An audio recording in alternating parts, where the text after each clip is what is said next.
gonna talk about the Acolyte, and it's gonna be fun. It's gonna be fun, and it's gonna be Alex and Molly. Boo, boo, boo, boo, boo. What's up, everyone? It is 6:03, and it's time for the Acolytes out. That theme song still brings me joy every time I hear it. We should just put it at the start of all of our videos now. I mean, we'd have to have we'll just get Christina to do a new version that's not Acolytes out specific. We'll just get her to keep making new songs for us. That'll be fine. Yeah. But we're obviously here to talk about the Acolyte season finale called The Acolyte. I like that they kept that title a secret for a good 12 hours. Yeah, that was kind of weird. Like the title was there and then it wasn't there, and then some people said that the thumbnail showed up and then was gone. I mean, I'm sure it was just they didn't want to spoil anything in the thumbnail, but yeah, the title not being there for a while was kind of weird, but whatever. I'm glad that we got to the end of the show. I felt satisfied about it. We're going to talk about it with two of our very good Star Wars friends, welcoming back from ForceCenter podcast, Ken Knapsack and Joseph Scrimshaw. Thanks for joining us again. Hello. Hey, friends. Hi. And especially Joseph, it's midnight where you are in Norway on vacation. Yeah, but this is fun. I get to continue my vacation. I watched The Acolyte twice in the morning, wrote some notes, then I went up a hill and met a goat and some trolls, came down the hill, talked about The Acolyte on ForceCenter, and now get to talk about it with you both here in my hotel room, which is why my jacket is just hanging in the background. Nothing weird. It does kind of I don't look like this conversation. It does kind of look like you're in the closet, which I know is a good recording space. Like all the clothes around. I record stuff in Molly's closet all the time. Just little messages for Molly, right? Yeah. yeah.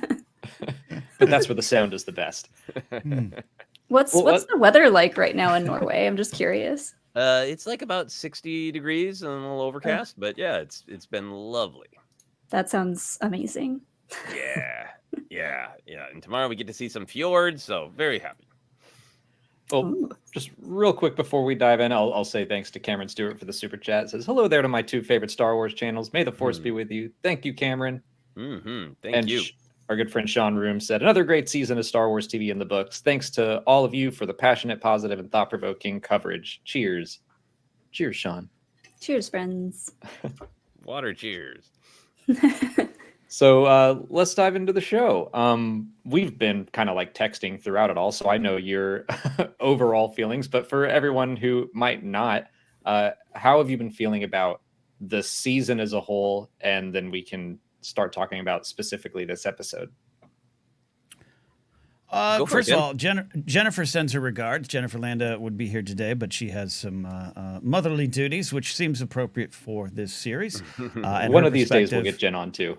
She wants to do it, and her perspective throughout this series has been tremendously valuable to our conversation. Joseph and I had a great conversation with her today that will be out probably after this episode.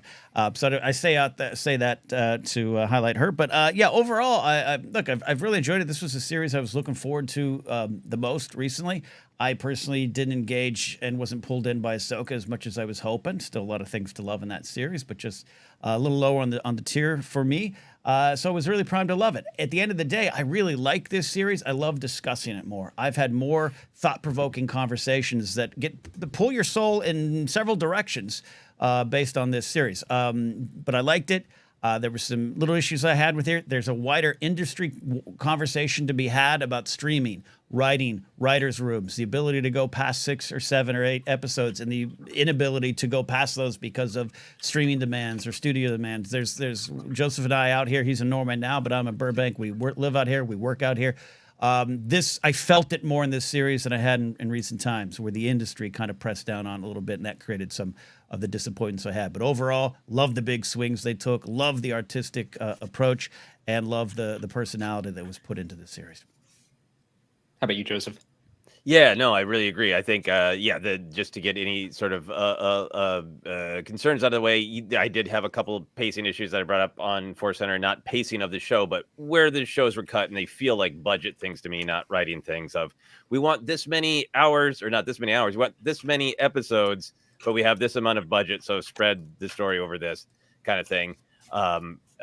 What I really loved about this show is I think it was a big swing in lots of different ways to do something different with Star Wars, not just the timeline in live action and getting back to not knowing which characters were going to live and die, and really fulfilling that promise.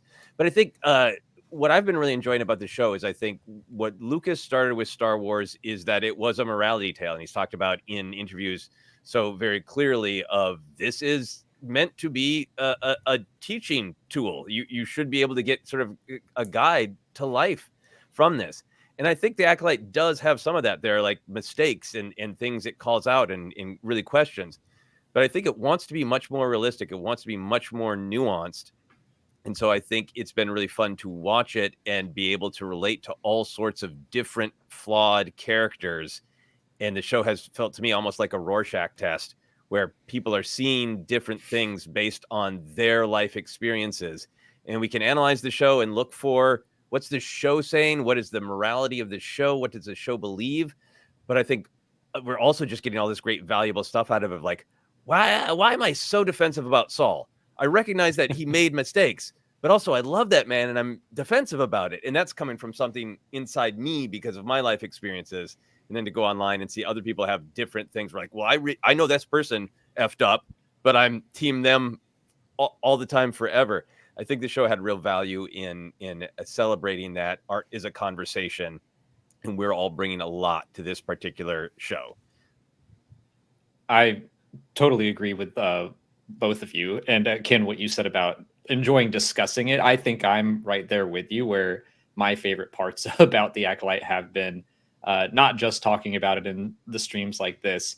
I like discussing it with friends, I should say, not so much just online on Twitter, but doing this. And I found myself just writing about it a whole lot more than I was expecting to. Like just about every episode would end and I'd be like, okay, like I probably am not going to write all that much about this because it was like all action. And then I would still write like the longest reviews probably for a season of television like this, except maybe Andor. But to get into the episode itself, Molly, what did you think of the finale?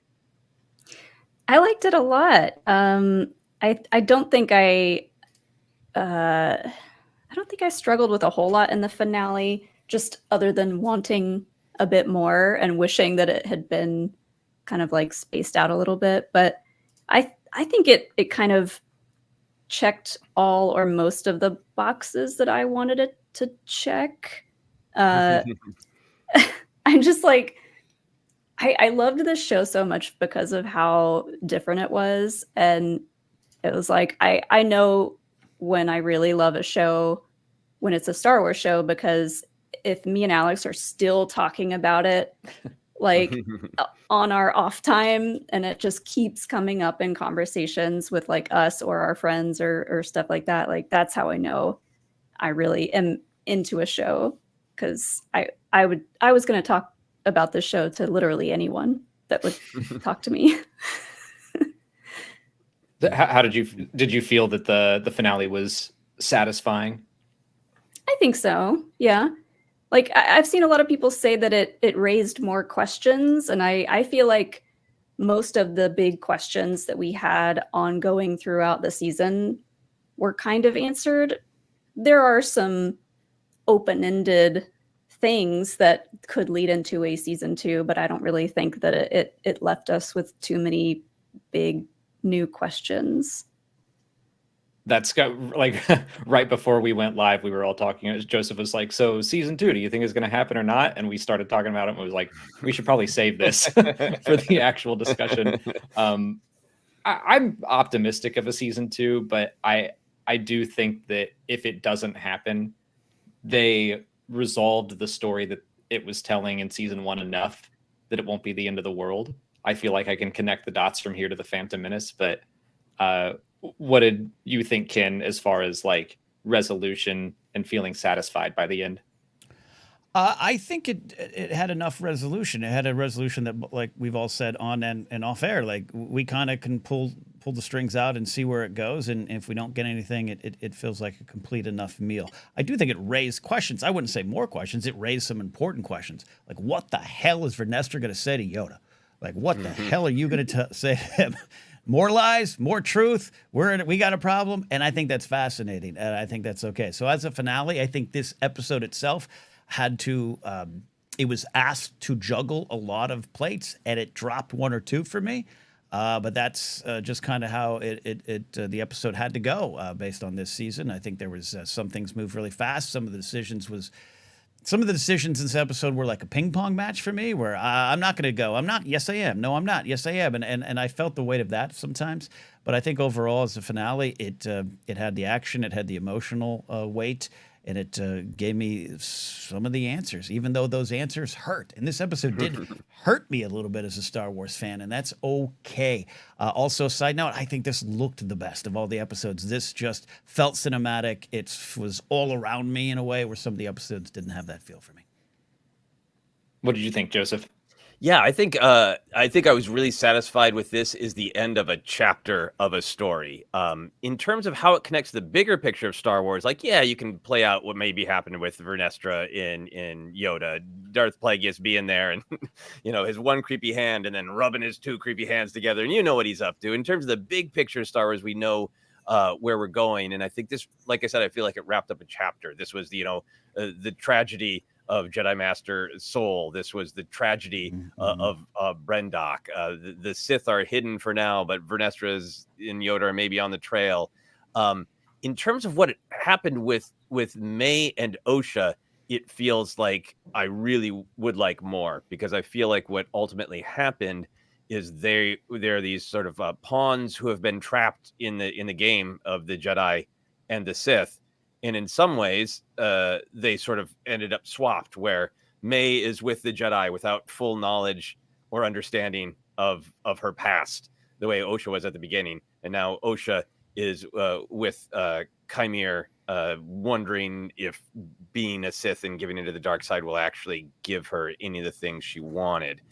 So I think for me, their story, those two main characters, their story doesn't feel at all resolved to me. The big picture stuff of Star Wars lore feels like, yeah, the breadcrumbs are there, but I don't think Osha is thrilled with this choice. I think she made a sacrifice to save her sister, and she's discovering what does it really mean to be an acolyte, to tap into the dark side. Is killing Soul going to give me any actual relief? All those kind of big picture questions about the true nature of the dark side. Kair spent his whole season saying things that sound great on the surface, but they're the same old Sith pamphlet BS that doesn't actually lead to anybody's happiness. And I really want to know how Osha is going to process that next. And if May and Osha are ever allowed to be free of the system and just make their own choices, what do the two of them truly want? What could the two of them truly be? If you look at the show as Osha and May as the main characters, this feels like a great chapter 1, and I really want chapter 2 of their story. Poor Osha, and she was, both of them were like very vulnerable throughout this whole show, but now Osha is extremely vulnerable. She finds out that her whole life is kind of based on a huge lie. Everything she's ever wanted from becoming a Jedi is based off of a huge lie. So yeah, I'd be interested to see how her training goes, because right now all she has right now is like rage that's just been building up inside of her, and she's kind of just running off of that. And something that did kind of take me by surprise was the mind wipe of May. I was kind of like, oh, okay, sure, let's do that, I guess. And it was so sad when she was just like, she doesn't remember having a sister. She doesn't remember anything about Osha.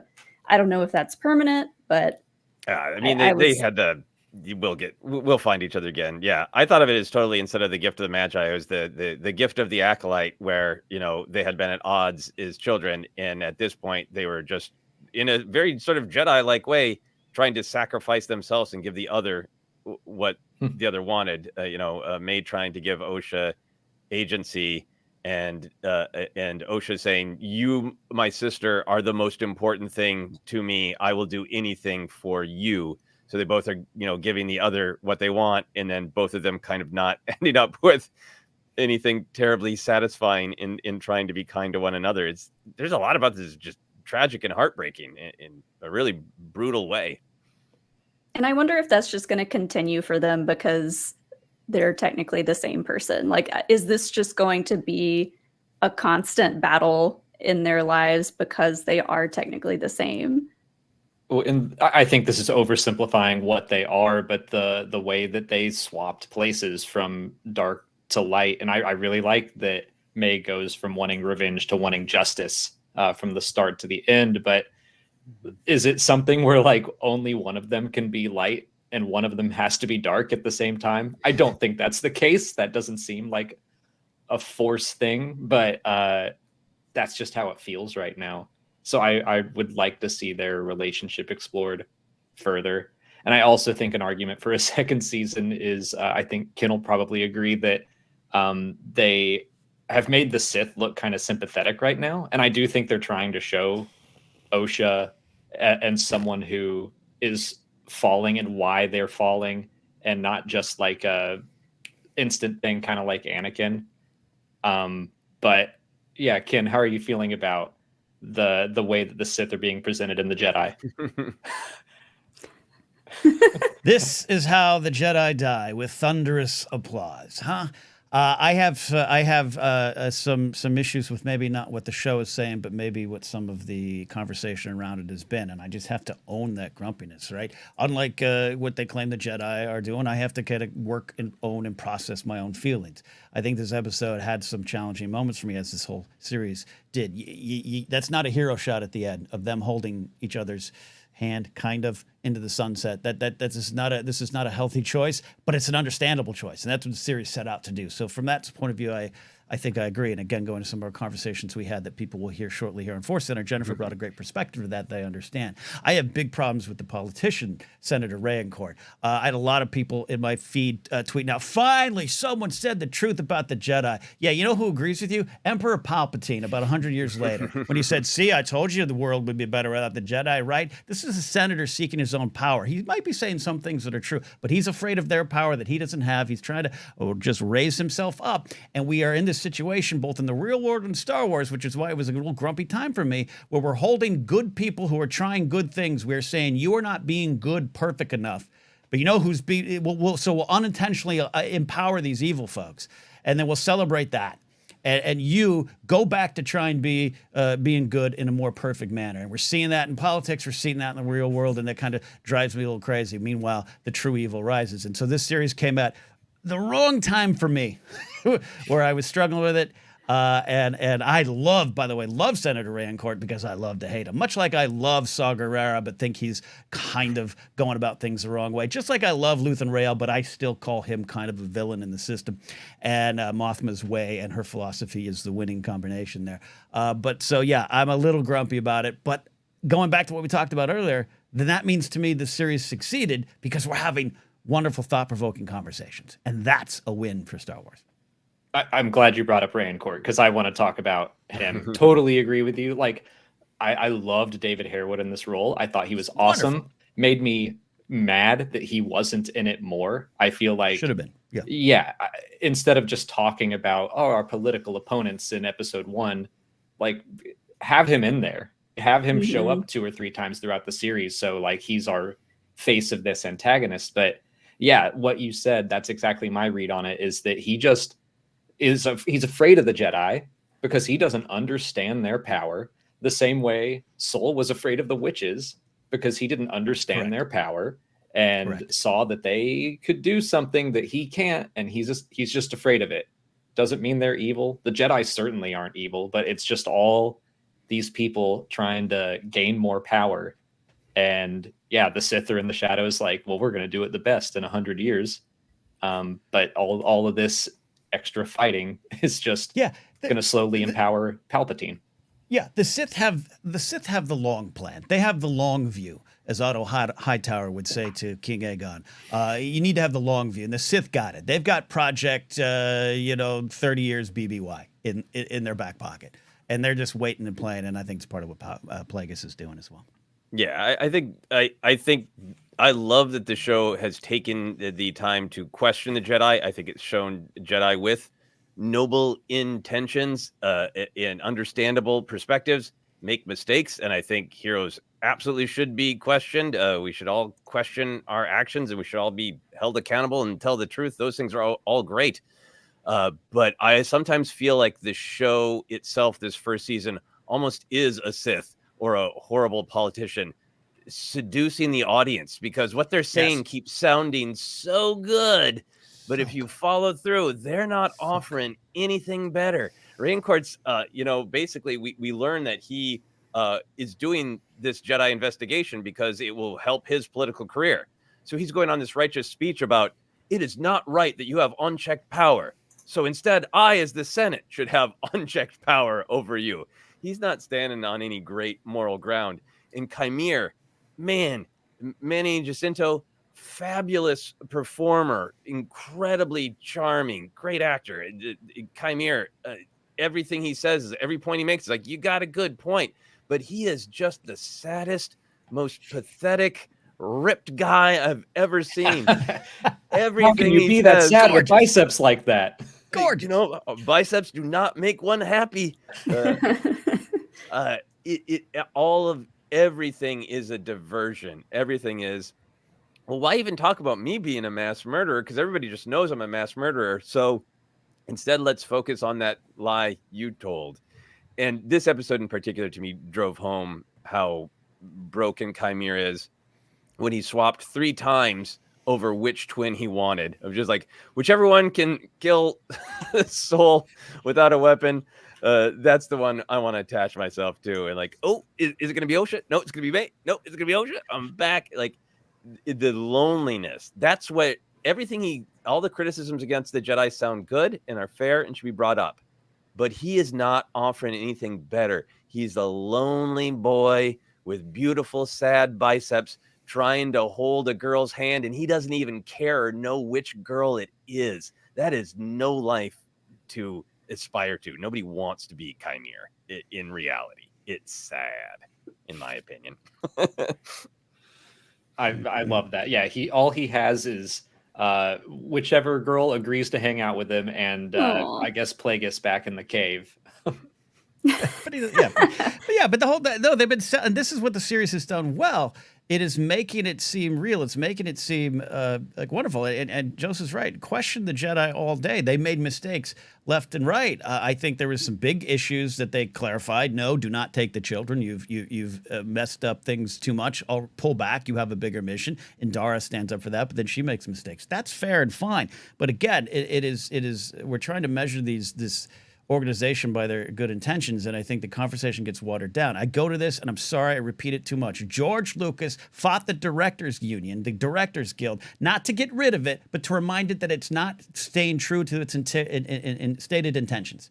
That's why he fought it. That's why he dropped out. So he's never said the Jedi need to go away. He just says the Order moved off its moral center. It moved away from its purpose. And so some of the conversation to come out of the show was see those darn Jedi always messing up. And there's some dangerous one-to-one real-world conversations that I think this show pushed up against with some direct terms and phrases and actions that we can pull out into the real world really easily. And it's okay to ask it. But you got the Senator selling his own power. You got Kair selling his own power. And Plagueis, once he opens his mouth, is going to be selling his lies in exchange for more power. It's been frustrating at times outside the show's walls. I apologize when we go back to drinking. Oh, go ahead, Molly. If we had gotten more from the Senator early on, I think that really would have just sold him even more, because he's jumping to an extreme, and he's probably doing it to like prove to all his Senator buddies, like, I have this big thing on the Jedi and I got him with this murder thing. This is our in to go in and assert control over them. And everyone has like a motivation here. And it was fun for me to hear what he was saying, because it was kind of part of me was like, ooh, I wonder if anyone's ever like said this to Vernestra before, or like any of the Jedi. And I was like, yeah.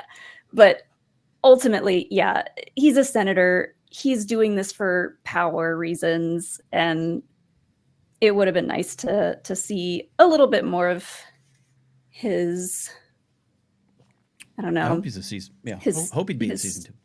Yeah, his story. And like, I liked that he led that conversation with like, you don't like me. So I'm like, do they like know each other personally, or I don't know. Socially. Also, what is the control room? What is being controlled from that room? I was like so confused by that. I was kind of like looking around in the background. It's just a bunch of weird looking machines. It's a gaming studio. That's where she council. Streams. Yeah, it's her small council room that she can only open the door with the Force, so senators aren't supposed to be in there. Yeah, I was just like, oh no, what can he do in the control room? Yeah, he's not supposed to be in there. That's where she streams. That's where she does her Twitch channel from. Mm-hmm. Don't let him in there. But I do think one of his lines was maybe my favorite in the show, or in this episode. When you're looking up to your heroes, you don't have to face what's right in front of you. That was a good line, I thought. And it just reminded me how sometimes people can put Jedi up on pedestals and like, yeah, these are our heroes. They're not supposed to be able to do anything wrong. So that was fun to hear. Yeah, it was a great line, and it is got a lot of truth to it. It's like I said, it's okay to question it, but he sounds like someone who watched Last Jedi and stopped after the second act and said the whole point of the movie is get rid of the Jedi, and that's why I had so much issue with him and his lines. And again, in a way where this actor David Harbour comes in and just delivers a performance that I kind of needed in this series. It's one of my favorite performances. But Joseph, I know you have more thoughts on the Last Jedi part of it too, but it's just like. Yeah. I want to jump in just because Molly, I wanted you to keep going from what you were saying earlier. You said you like that line, but it does kind of set the Jedi up for success, that everyone views them as heroes and legends, and they're held to a higher standard. Yeah, we talked about that earlier, and just the amount of pressure an idea like that will put on Jedi. So yeah, they have pressure to be perfect and to be heroes, and over time that can lead to them, not realizing when they're making the wrong choices. And to just like, now we can go right back to where Joseph may have been headed with Luke, because Luke struggled with exactly that, being a legend. Pressure. Yeah, exactly. I mean, the controversial moment from Last Jedi with the green milk dribbling, that from his beard, he's like, see me as a human, just see me as, a middle-aged man with regret and back problems. That's who I am too. Can't the galaxy just see me as like, I'm a person who has power and I tried to use it well, and I feel bad that I feel awful that I failed. And to me, what Last Jedi does is it puts every ideal of Star Wars through the ringer and challenges them in order to validate them in the third act. And one of the things that gets validated by Luke is, I don't want to be a legend. I wish people could just see me as somebody who strives well and makes mistakes. But I understand when people are really down and out, when things are absolutely horrible, they need a little bit of hope. They need to see somebody else out there trying hard and making a difference to make them believe that they can. And I think for me, with all of the Acolytes, great question of the Jedi, I agree with Ken, and Ken and I have talked about this off air. For me, it's a little hard that the Acolyte came out right when it did, because I don't dislike the show or disagree with anything that it said about the Jedi. But I'm feeling in the Last Jedi point in the real world where we need to believe, if not in perfect heroes, we need to believe in hope and not get sort of cynical that the Sith and the Jedi are the same. They're just as bad as each other. And I think we do need heroes for that. And I think it's a great line, but also, again, being, deployed by Raincourt, who's, I guarantee you, given a big speech, making himself seem like a political hero who uncovered this horrible blah, blah, blah. And he's setting himself up to look like a hero. And he's not going to mind being hero worshipped at all, because it's not it might be good advice for the real world, but it's a manipulation from him, in my opinion. I bet his brother is a Jedi. He's like, I hate him so much. I should have been the Jedi. I'm gonna take him down. I think it's funny. Like, I was kind of guessing that the whole from episode 1, they were talking about killing a Jedi without a weapon, and I was like, oh, they're not gonna. They don't mean literally. They mean like metaphorically, and that they're gonna damage or ruin Soul's reputation and therefore hurt the Jedis. And I'm like, all that kind of happened, but also like the stranger literally just seemed more interested that Ocean knew how to force choke. I really wish I could go back and find whatever live stream it was. It was like early on too, maybe the first or second one we did. And I was like, isn't that just force choking, killing a Jedi without a weapon? And everybody's like, ha, that's too simple. Yeah, I mean, I love the complexity of it. That fight was one of my favorite lightsaber fights. You know, it's up there in the top 10 for me. And I think what was phenomenal about it is, you know, not just the choreography and the acting, but it also did make Kair kind of literally whiny of like, truly, I cannot kill this man with a weapon. I'm trying and I can't do it. He's got me. And I think he also failed. Alex, you've been on this review after review, and you're so right that the end game is destroy Soul's reputation. But it was great to see how much Kair failed with May, because I think May killed Indara. She got a balding, floating, middle-aged man to drink poison, and it didn't make her feel any better. It didn't make the pain go away. And she's the one, I don't think it was just like a turn to the light side where she was like, he must face his accountability. I want the entire galaxy to know what he did. I think she realized vengeance doesn't get you anything. Justice would get me something. An actual conversation, the truth coming out would get me something. So Kair really failed with what he was getting May to do, and Vestra swooped in and did it for him. Yeah. I was happy that May finally got to take someone's lightsaber after she was reaching for it in every other fight. She was like, true. I was like, yeah, she did it. Yeah, let's talk about Vestra for a little bit, because a couple of fun revelations there between her and her former Padawan. But first, I guess let's talk about, her covering up the cover up with another cover, like just compounding all these problems. How are you reconciling all of that? I guess I'm treating it as, everything she said about Soul, like he justified every selfish step he took with his love for you. And I'm like, yeah, that's what you're doing with the Jedi. Like, I think she loves the Jedi and wants to protect it. And so she's justifying telling more lies because of that. She's just repeating the same mistakes, but bigger. But yeah, I'd love to hear your takes on her decisions. I'm bummed by it. Yeah, me too. I'm bummed by it. I'm bummed by it in story. And I get it. And I think you're absolutely right. I think you got the right read of it. I think up until this point, I was understanding where she was coming from. She's got the senator breathing down her neck. They've got, the order is starting to lose its dream. I think Palpatine completes the destroy the dream, kill the Jedi thing. That's kind of where he's going. But yeah, I think it was hard. Again, I'm okay with the show being a little hard to take in terms of what it's telling you about these characters you love. That's okay. That's a good challenge. And it was hard to watch her say, "So sorry, Saul." Anyways, I'm going to pin it all on you. And we do that to hide things, and we do that, and then that's why I want to know. The door opens. She goes to Yoda, like, what? Are you gonna, what are you gonna do? I think she's gonna start telling the truth, and then they got to work it out. But it was hard, and meeting this character at 16, where she's a wonderkin, she's a top prospect who gets drafted early into the Jedi Knights, and she's good to go. And I love her story, love her quest for identity, the light whip representing who she really is at this time, and it's okay. It's real world where the older you get a little more cynical, or you get a little more fearful, or we've all struggled with those kind of things. And so I was hurt, I was bummed, but not in a way where I'm like wagging my finger at the show, just like, Vestra, no, not you. Yeah. No, we can do something better.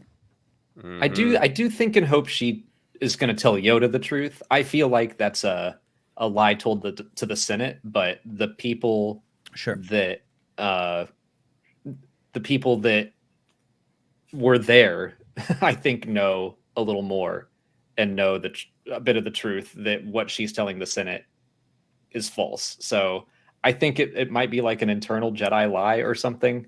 I'm not sure, but I figure Yoda is going to hear the full story.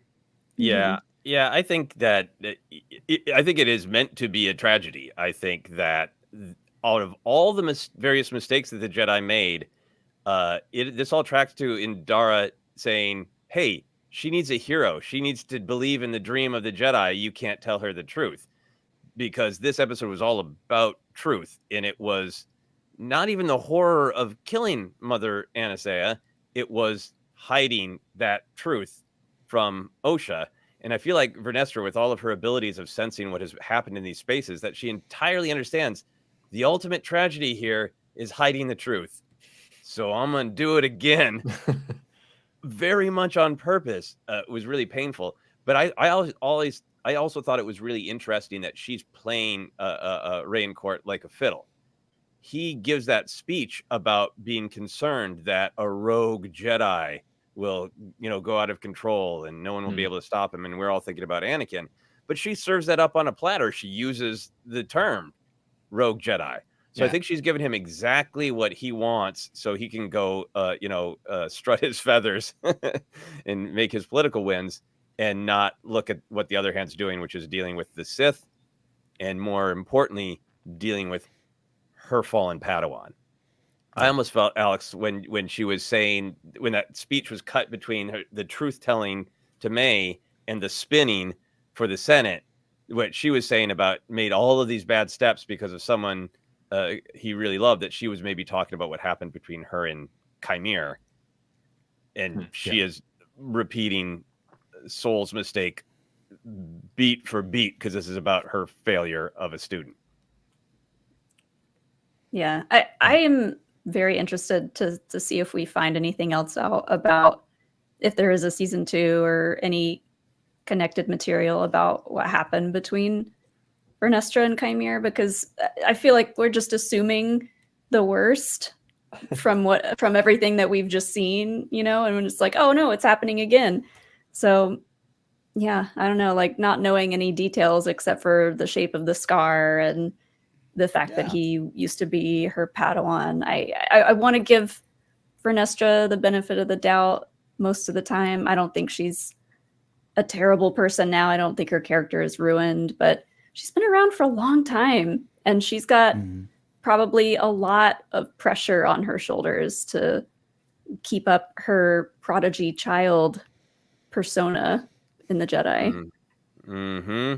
Yeah, and I mean, she seems to me like she is on the return of the Sith with the tipping of the scales, and I think that's absolutely what she's going to talk to Yoda about. And I'm just really struck by, she could have gone to the Senate and said, "Yep, Soul's screwed up, and all these Jedi who died screwed up. But hey, we've got this other problem: the Sith have returned. So maybe you don't want to tie the Jedi's hands right now." In that the Sith have returned. Like, that would have been a decent argument, but instead she sweeps it all under the rug because I think she wants to deal with it personally because it's connected to her. So do you think go ahead, Molly? I was just going to say, she may not be totally committed to the idea that this is the Sith. Because she hasn't seen or heard anything, I don't think, to make her directly believe that this is the doing of the Sith. But I mean, that should be something that she's considering. I guess it depends on what happened between her and Kair. Like, if he had a big tantrum and was like, "You're not my real mom, I'm going to run away and become a Sith," then she might know. But you just said evil, so it's like, if he's still alive, then yeah, he's probably still evil. I did really like how quickly he just threw his helmet back on and ran. Like, oh, no. I think he is afraid of Vernestra. Yeah, like, I'm wearing this hat all the time so Mom can't hear my thoughts. It's another bad boy moment for Kair. Yeah, but it's one of the things too with Kair. I think it was wonderful. One of the things this show did was it presented some things that were maybe we looked for the clues, and it was obvious to that being the reason. Yeah, yes, the whip was introduced the episode that we see the scars. You should connect them, but that's not the mystery. The mystery is beyond that, and the mystery is the why of it. And I think the show succeeded in that, even though some of the stuff was predicted even from the trailers. But with the fascinating conversation around Kair is that's exactly, oh, my master did something to me. Oh, look at this pain. And we're automatically thinking, what did Vestra do to him? What did he do? Right. That warranted the scar. Yeah. It's even Jodie Turner-Smith's performance was one of my favorite in Star Wars of all time. Loved her character. I keep saying you could literally pluck that character and put her in any other Star Wars story and she'd fit. I think the performance was wonderful. And I'm not attacking the witches, but it's part of the conversation. This duality around the series. The witches are like, we finally found this home. We're going to fight for it. Why have you been asked to be kicked out of every community and planet you're on? What have you done? What's the path here? I think it's fair to wait for some of those things before you jump to conclusions, and maybe the Jedi didn't as well. I don't know. It's just one of the fascinating things the series has done. And Molly, you made me think of it, where Kair every time is selling this, woe is me. Look what happened to me. Like, what did you do? What did you do? The way he's like trying to get her to ask about his scar. He's yeah. I got a little itch. Let me write my shirt up. Yeah, when Roddy Piper punched me in a wrestling ring and my face was swollen for 3 days, I introduced it to every conversation I had for about a week. Okay, I get it. I get you, Kair. Yeah, get you. I think with the whole Sith thing too, I wonder if Vestra and Yoda would be like Kair, like semantics. Clearly, deeply powerful Darksider, red blades, corrupting people, hate. Who knows what he's got on his stationery or business cards, but he is definitely powerfully of the dark side, and let's figure that out. I think I say Sith because my guess is still that Vestra kicked him out for whatever reason. Then he was in the rule of two and he got kicked out. And not only do we see mom yelling at him and he had to put his helmet on, we saw a creepy ass dad hanging out in his cave going, what's the boy up to? he's got a new girlfriend. Yeah, I wanted to talk about it. I think he's been rejected by everybody. And I think that, you get into that technically, I think he's technically not in the rule of two. He's not a Sith right now, but he was, in my opinion. I wonder about what Plagueis thinks of Kair. If he's just like, you'll do for now, I guess. He's lonely. He's like, yeah, fine, whatever. He sleeps in his own little bed over there, and then Plagueis has the big, like, king suite on the other side of the cave. See, that's a question I've seen pop up a lot, is does Kair know that Plagueis is in there, or is Plagueis snooping around, keeping tabs on him? I guess, like, my instinct was that he does know Plagueis is there, and that maybe Plagueis is, like, entertaining this idea of letting him have an acolyte for a little bit, the same way Palpatine was like, yeah, sure, you can train that Ventress person until I decide you can't. But he does seem to just talk about how he keeps being thrown away. So it would be interesting if, like, Plagueis might be the apprentice right now. Maybe Tenebris is like, hey, remember your acolyte or whatever? Like, go check on him, or maybe take him out or something. There could be all these levels to it. Yeah, I do like the idea that Plagueis rejected him for whatever reason, and then it was like, you killed how many Jedi? I'll check in on the boy. I imagine he's curious about Osha, especially when Plagueis finds out, how she was created and all that stuff. And that's something. But keep going. I'm sure he would give Kair a pass to train her as his acolyte, if nothing else, to just find out more about her unique power within the Force and, like, the virgins and all that. When Soul tells May, your mother created you through the Force, it cuts to Kair and he just kind of, like, perks up and quietly looks over. But to me, he's like, oh, I know someone who would be interested in this. Yeah. And he's hiding back in my cave. So I can't tell if they are in cahoots right now or not. Yeah, and we still don't know a ton about the witches and about exactly why. It's told to us that the children, May and Osha, were made so the coven could continue. But I still don't think we know exactly what the Ascension was and what would have happened had the Jedi not intervened. The show has been complex enough that I think the second season might do what some of the individual episodes did in the first season, which makes us recontextualize some earlier things. Because, you know, who knows? Maybe you know, Plagueis and Mother Anastasia were already working together, and that's the thing that Mother Coral was so afraid of the Jedi finding out. I really like that idea because I, have been going back and forth between, the Jedi should not have barged into the into the Witch's Coven. And then episode 7, I was like, okay, it wasn't that egregious. They still made mistakes, obviously, but they kind of keep you bouncing back and forth. So I wouldn't mind it at all if the next time around we see like, oh, the witches were pretty bad and Soul maybe was very justified in trying to intervene. And once again, we just keep learning more. To go to the end-ish of the episode, because I know it's very late for you, Joseph, but what do we think about Kair and Osha's maybe relationship, kind of holding hands? I mean, that can't end anywhere but tragically. Yeah.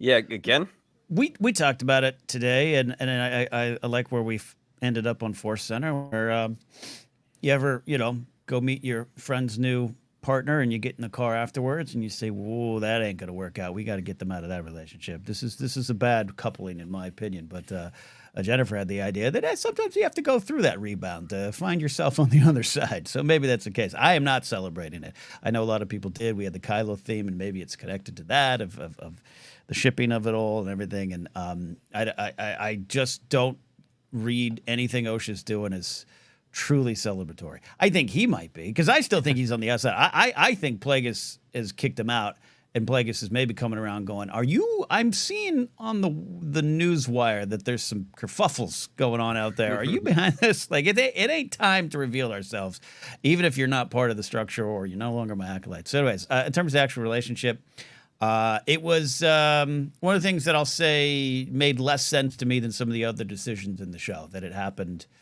I felt, there's possibly heat there, or there's possibly a connection, but it was a sacrifice, like Joseph said, of like, you're going to lose your sister, memory wiper, and I know maybe we need to in terms of some plot reasons, but I think even beyond that, I am questioning Osha greatly on this decision. Yeah.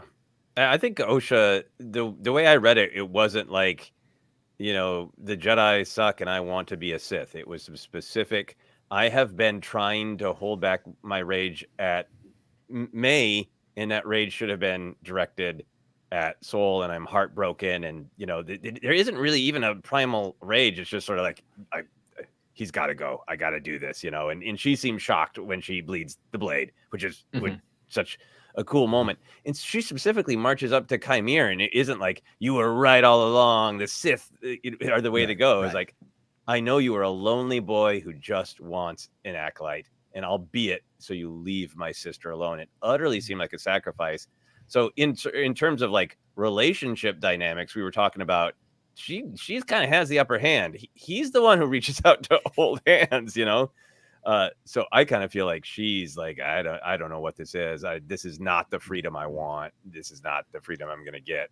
But in terms of like, I do love that he threw in to the list of fear, loss, anger, desire, and kind of made it explicitly like being passionate. And I kind of feel like if they get a second season and they want to do something with, there is actual passion between Osha and Kair, and that's affecting their decisions, then go for it. Swing big. If we're going to do it, let's just do it. Because we've had lots of relationships in Star Wars where people kind of ship this, or people kind of like, I think there's a vibe. Like, hey, he's walking around shirtless. He's talking about desire. If that's the story, go for it. Let's do it. Big swing. I Shirtless. fully agree. Big shit. Yeah. Mm-hmm. Yeah, the whole enemies to lovers stuff, it was never something that I really sought out in terms of like stories and books and shows and stuff. But I get it. I get the appeal. And I think it is fun to see play out, especially in Star Wars, because like we never really see stuff like that. But it has to end in tragedy, right? Like it's only going to end poorly for them.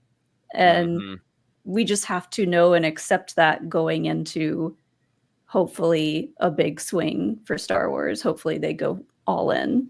Well, that's like it can build off of where some people are kind of celebrating this end for Osha, and I agree with both of you that it's I don't think she really even knows what she's getting into, but the idea that maybe Kair is trying to like, I do want a girlfriend, but also I want to be a Sith, and like the two of them, you're always going to be competing for power in the relationship and in the Force, and so one of them is going to murder the other one. So I think it's definitely something that would be interesting to explore. But I would want them to, just make it not explicit. Make it obvious.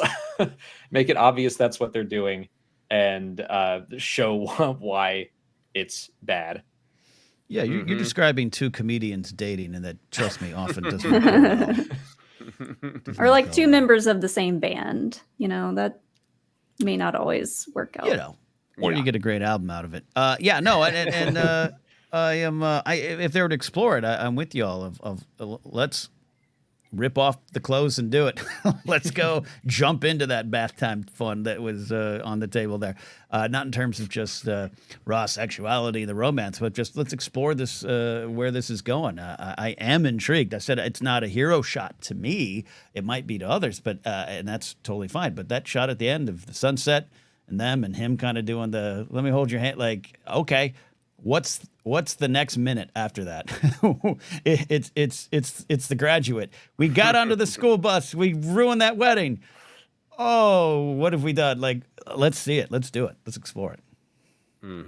Yeah, and in terms of like, I guess what I would want to be explicit is Osha attracted to him, and is that a part of it? Is it she has been denied all these emotions, and like total bad rebound of like, I know this guy I'm dating is a piece of crap, but it feels good to do the thing I'm not supposed to, and that I've been holding myself back from. And like, if she feels that, like, let's see it, not necessarily literally. We can cut away, but I want to emotion that desire is a forbidden thing, and it's a part of her release.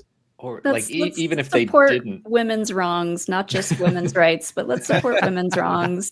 Like what Jen said, sometimes you got to go through these kinds of relationships to figure out what it is that you want to do. So look, I'm here for it. I'm on a big Chapel Roan kick. Let's have one of these characters sing casual. All right, knee deep in the X-wing seat, and let's just keep going with it. Let's figure it out. Who gets hurt? Well, I could see it even if she doesn't have any attraction to Kair, that she could recognize it's a way for her to wield power over him and manipulate him. Which just like, I'm not a big shipper person, but I see a lot of interesting places that development could go. I mean, if she puts that helmet back on, she can get control of him real fast. Oh God! Like if she figures out how to use that to her advantage, it's over for him. We know from the visual language of that scene that her using the same power as her mother means that, just like with Torben, she's sidling up to him in his mind, whispering, "Do you want X?" And he's resisting that. So I'd love to see what she's trying to say to him. In his mind. And when he's like yelling no, I got the sense that he was just like, no, get out of my head. I don't want you to know all my secrets, Yeah, because we do have a big Kirs secret, which I was a little bummed that we didn't get a little bit more clarity on the mystery of his age, because he has that real underlying delivery of it was a long time ago. And in one of Leslie Headland's copious interviews, she said, yes, that you should pay attention to that line. It's underlined for a reason. So that was one of the things of like, I as much as I think he is not a great role model, I love the character of Kair, and I want to know more about him, and I want to know his deal of, Vernestra's 100 years old. So, was this 50 years ago he got rejected? And if so, what moisturizer is he using? I want the answer to that weird age discrepancy, because it's just kind of fun and different. Is he a shapeshifter? Now, I wonder. I was going to say, now that we have the Plagueis kind of, I guess it's still not confirmation, but pretty, I think so. He could be like an experiment of Plagueis's, of like, let's see how far we can stretch this life. He did something similar in the Plagueis book, so maybe he's an experiment of sorts. I just wanted to go back to what Leslie said about paying attention to that line. I wonder if Leslie was just meaning pay attention to the fact that he used to be a Jedi. Because now we know he was the Padawan of Vernestra. Could be. But it says he said he repeats it, you know. Yeah. Why would, if he is a Jedi his general age? I know there are many Jedi, and they don't. Not all Jedi know each other. I know that. But I mean, he's around a lot of people who would have known him. You know, I don't know. For me, it's Osha does point that out. Like, I've never heard of you. Yeah. And if he was Vernestra's Padawan, I would think people would know him, since she's, you know, a big master in the order. So I kind of hope it's something, because it's just fun. It's really fun what his deal is, and I would love to know. So come on, season 2. Same. Maybe Plagueis has been keeping him young. That's what I'm saying. I think he could be an experiment. The key is that little hot tub in his room. I think that's like a fountain of youth kind of situation, and the two of them are just having their little conversations in there together. And now I'm picturing him and Osha sitting in there, and then Plagueis just gets in. You're like, whoa. It's like going to a hot tub. Huh? Like, oh no. It's like hotel, going to hot tub. a hotel hot tub, and like some rando gets in, and you're like, oh, you're sitting right next to me, huh? I noticed you at the end of the tiki bar. What's up? Now I'm going like Joseph, just comparing to him as to like a father, just like, Dad, you're embarrassing me. Get out. What are you two kids gonna do today in the dark side of the Force? Let me know. His hands actually just look normal, but he had just gotten out of the hot tub, so they're all shriveled and pruny. He's protecting his nails, maybe, the way he did that little hand grab. Well, we're hitting an hour here, Joseph. I know it's late for you, but is there anything else we haven't touched upon that you wanted to mention? No, I think we talked about a lot of the big things. I think that I really love the storytelling of the show, but it like I said, it does feel to me like there is not only just a lot of these little unanswered questions about, you know, what exactly is the story of Osha and May's creation. There was even that, like, who taught us that rhyme, which was another line that kind of had an ellipsis of like suggesting something more. You know, the specificity of the connection to Kylo Ren in the theme. Is that thematic, or is that going somewhere?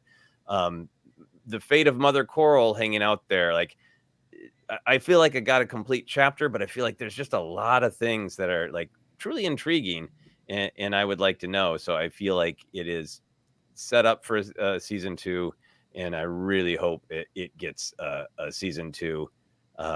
Because the legitimate criticism of the Jedi is great, but I don't think Osha and May are in a happy place, and I want to see those characters break free of the cycle. And I feel like maybe like what the show truly believes and what the show truly has to say ultimately hangs in what happens to the two of them. What did they choose when they can escape destiny? The show has had a lot of destiny or choice, and this episode too, I think, was a great thing of Osha thought she had choice. She thought she could go stop May, and then destiny tricked her. It was her all along, and I think that's a part of what makes her break, of like, oh, I guess I can't choose. I saw a vision of myself, and I meant to do this. Destiny trapped me again. Here I am taking this blade that was offered to me as a child as a symbol of hope and turning it into a horrible weapon. So with everything that's going on with destiny and choice with them, I want to see them make a choice. It's a classic Scrimshaw, just like, oh, you nailed that. Because I loved the whole self-fulfilling prophecy side of it. But yeah, I did not connect it back to her whole deal of like, I want to choose something. I want agency. I want freedom. Yeah. And when May gives her the choice at the end, just made that whole scene like hit even harder. She was like, "What do you want?" And I was like, "Oh, yeah, to save you." Yeah. By hooking up with this dude. It's like, I guess I have to. Have you seen his arms? Ew. Like, I'm making this huge sacrifice. Well, real quick before we let you go, I was going to bring up Brand the Builder just said, no question. Just want to say how much I appreciate both Star Wars Explained and ForceCenter for the excellent mix of analysis and positivity. Thanks for everything. Thank you, Brand. Thank you. Thank you. Yeah. Yeah. If you're asking for my final thoughts on the series, I thought this series brought a lot of wonderful elements, some cool stuff, some great fighting sequences, some wonderful designs, and a lot of passion and love, as always goes into these series. But this one, it really showed. And the cast, how fun was it to watch the cast interact on those interviews, and the tragedy of Jecki and Yord, but just the cast being so united, especially with some of the things thrown at the cast in the real world. So I really do love this show. I know I'm coming off maybe seeming a little grumpy, but it's just more, we're in cynical times. This is a cynical world.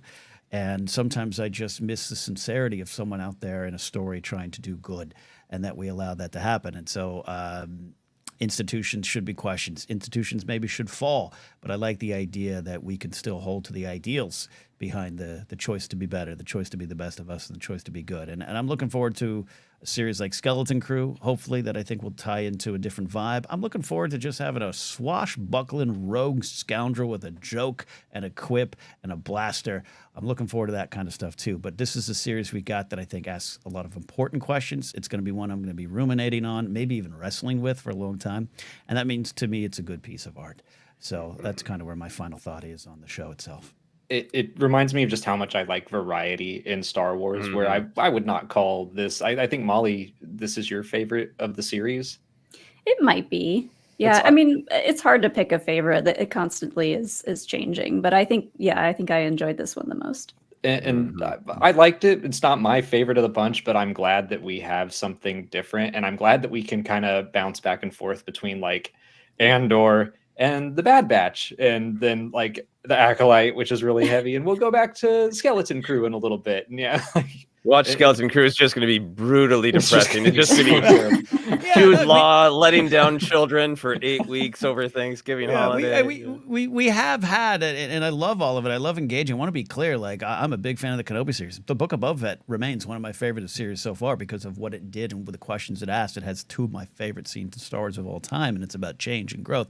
But we're getting some quiet, stoic folks, and we're getting that time and time again. Part of the reason I didn't connect with the Ahsoka series as much is it just I wanted to have, until Ezra showed up, there was just almost no life in it. It was just a lot of like teeth gnashing, and that's fine. That's good for Star Wars too, but that's always been in it. But I would like a little bit of a little more swashbuckling adventure too to pop up, and then like you said, we always have it. We always have these different kind of series. This one, like I said, this challenged me in the end because I look at like. We talk about today on the episode of ForceCenter of sometimes the lack of hope in this series, apparent lack of hope. And I'm not saying it's not there, but Andor, as bleak as it was, still didn't ask you to consider the viewpoint of the prison guards, right? It still had a true north.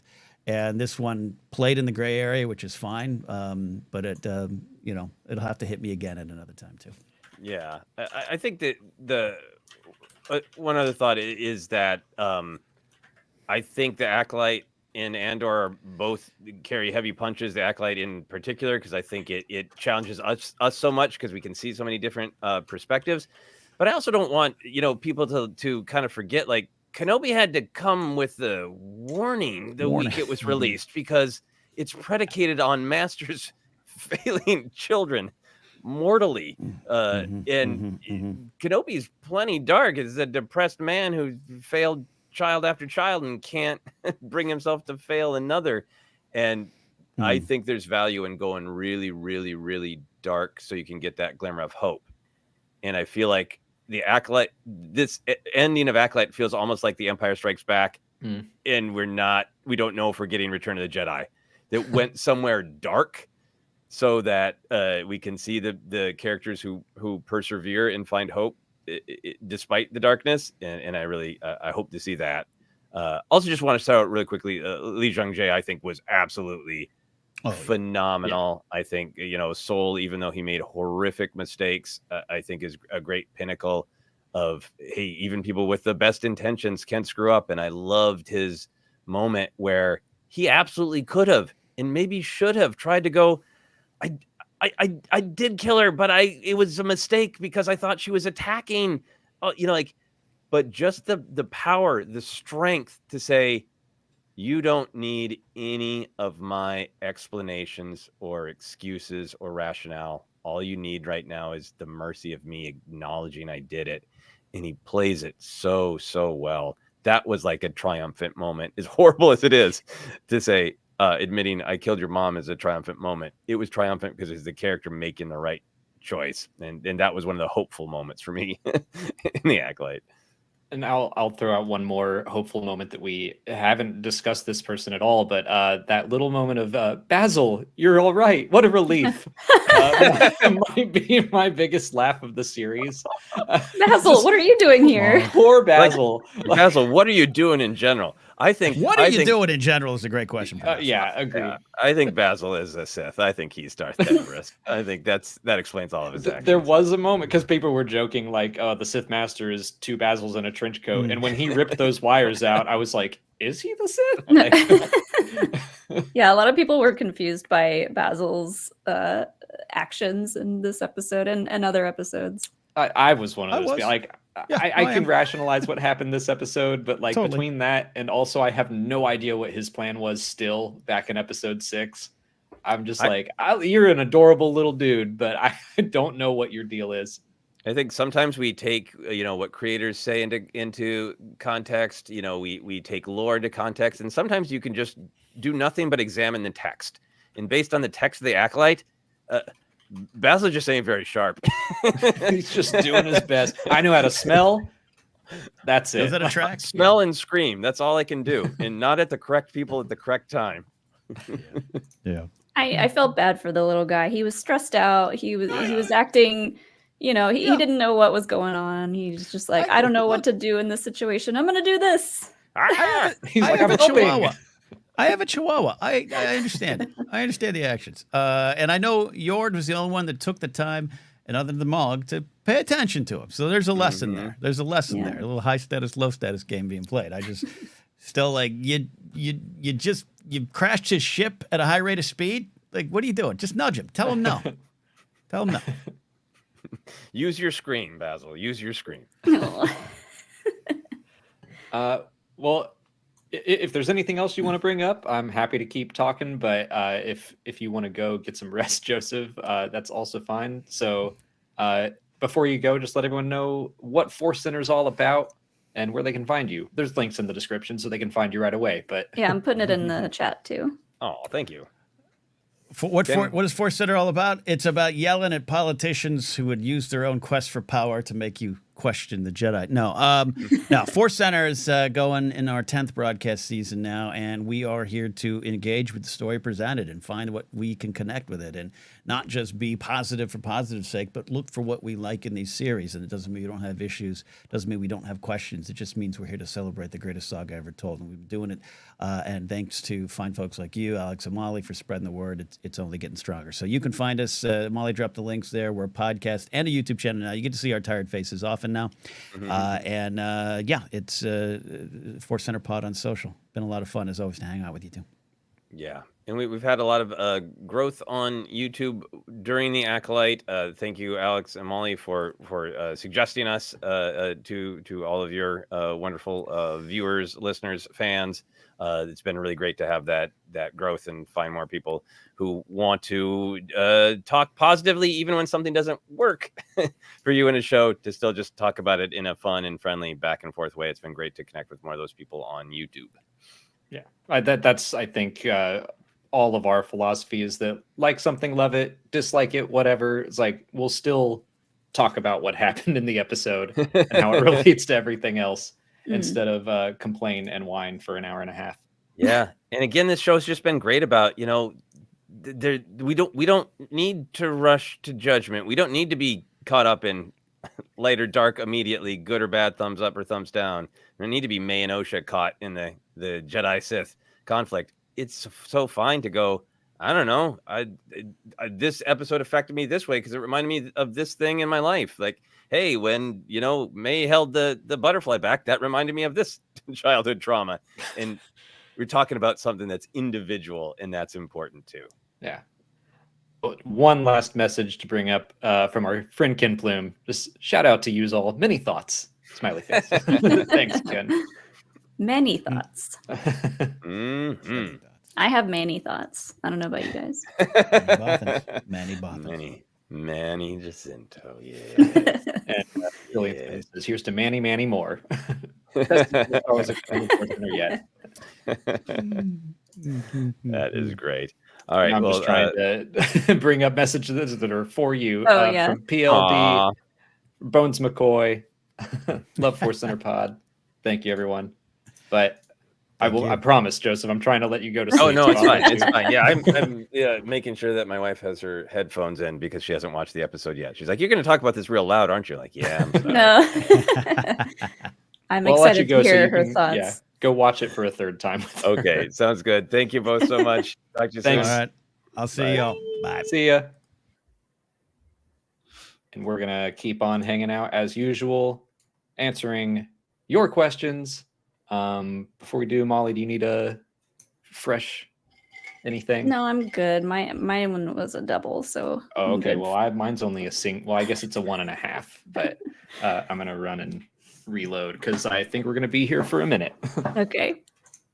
Let me scroll all the way up here. Yeah, if you guys haven't subscribed to ForceCenter, definitely check them out. I was gonna put it in the chat, but they're like the Star Wars podcast that Alex listens to, and Alex doesn't really listen to any other Star Wars shows, so it's like a podcaster's podcast in that way, if that helps your decision.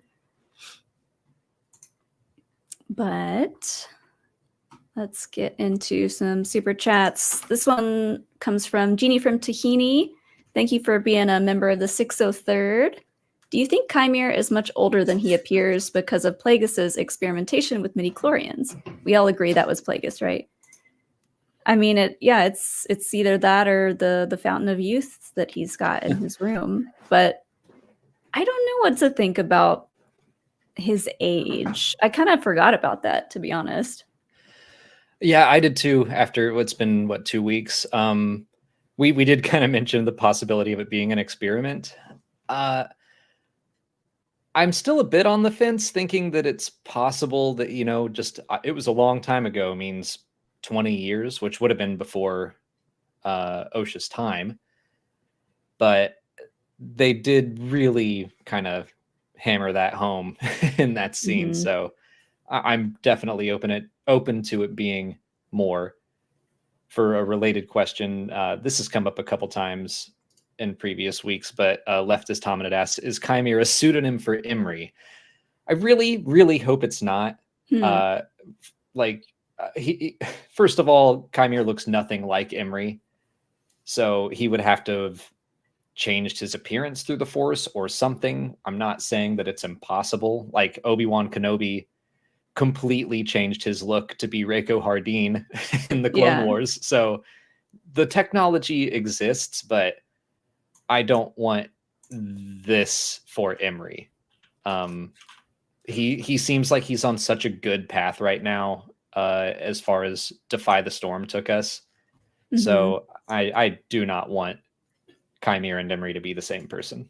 I saw this earlier. Where was it?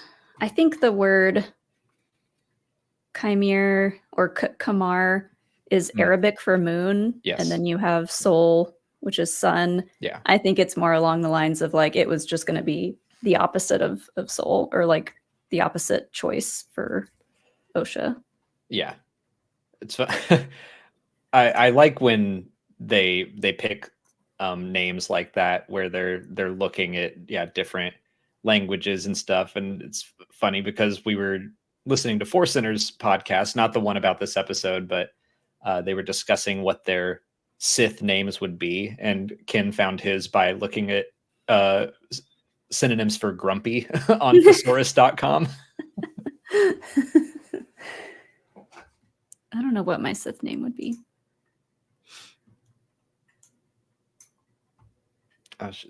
Just Darth Hottie. Why Oh. why beat around the bush?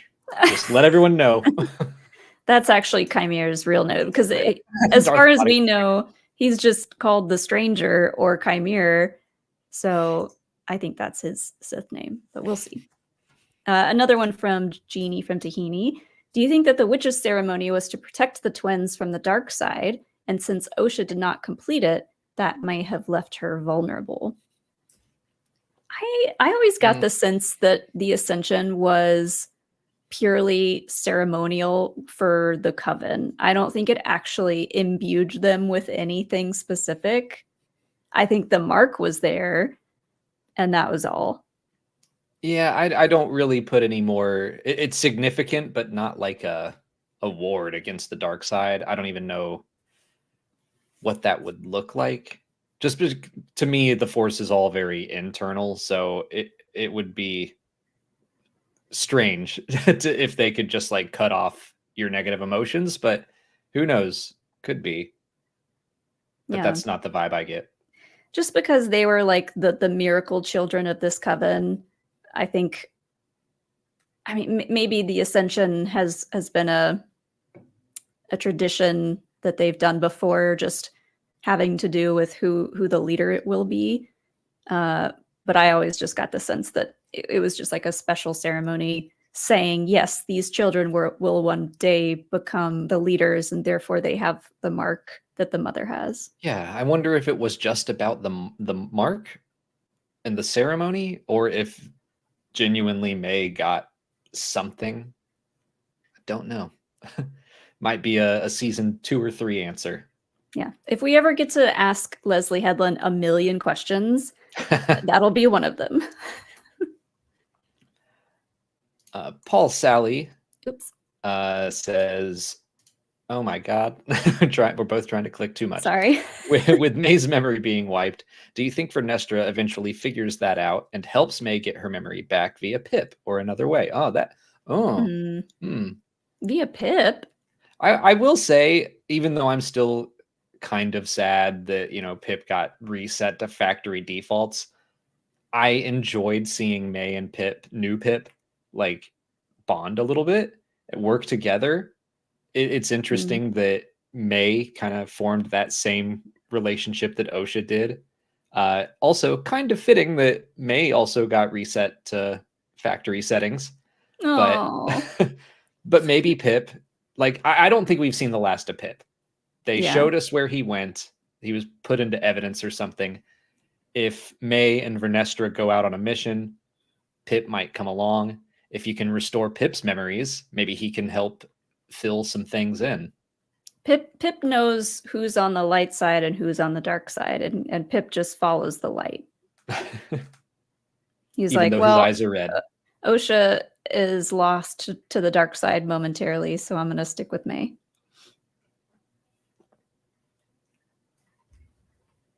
But I like the idea that Pip could be part of reinstating her memories.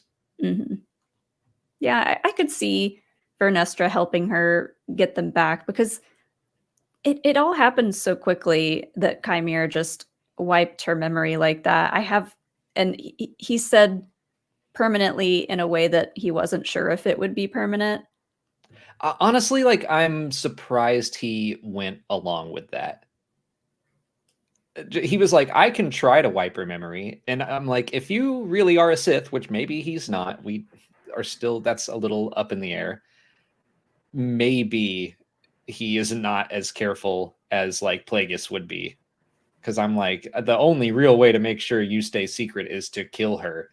And he's like, I'll do my best to wipe her memory. Yeah, I don't know.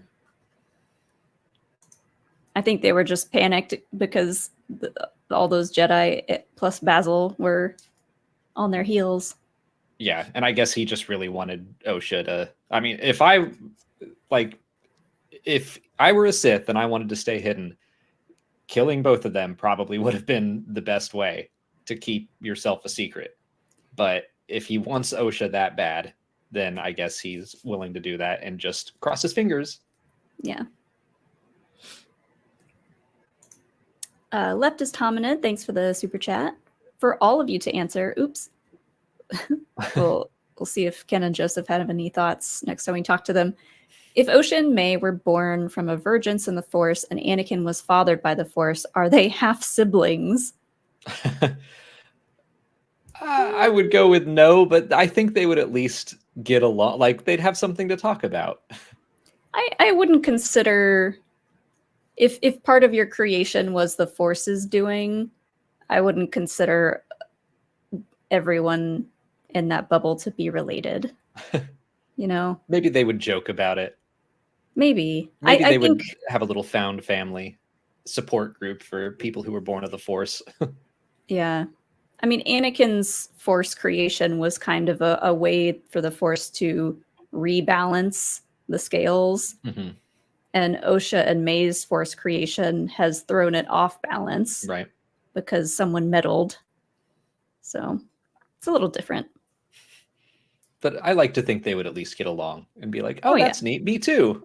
They would totally hang out. Leftist also asks, will Kair and Osha abandon Plagueis to start the Knights of Rin? Maybe the Knights of Brindok. Well, you killed Molly. Morphs over to the Knights of Rin. Or maybe the name of the unknown planet is Rin. Molly, thoughts? You want to go off on the Knights of Rin again and how they're a bunch of bustas? No, I'm can. They are. You're not wrong. I'm too tired to go off on them, but no, I do not think this story has anything to do with the Knights of Ren. And if it does, I'll eat something weird. I don't know. Like, I'll figure out a challenge for myself to do if that is the case. But I am pretty certain. If it is the Knights of Ren, then we'll get a Trudgeon action figure, and you can eat it slowly over time, safely. Ew. I don't know. You said you wanted something weird.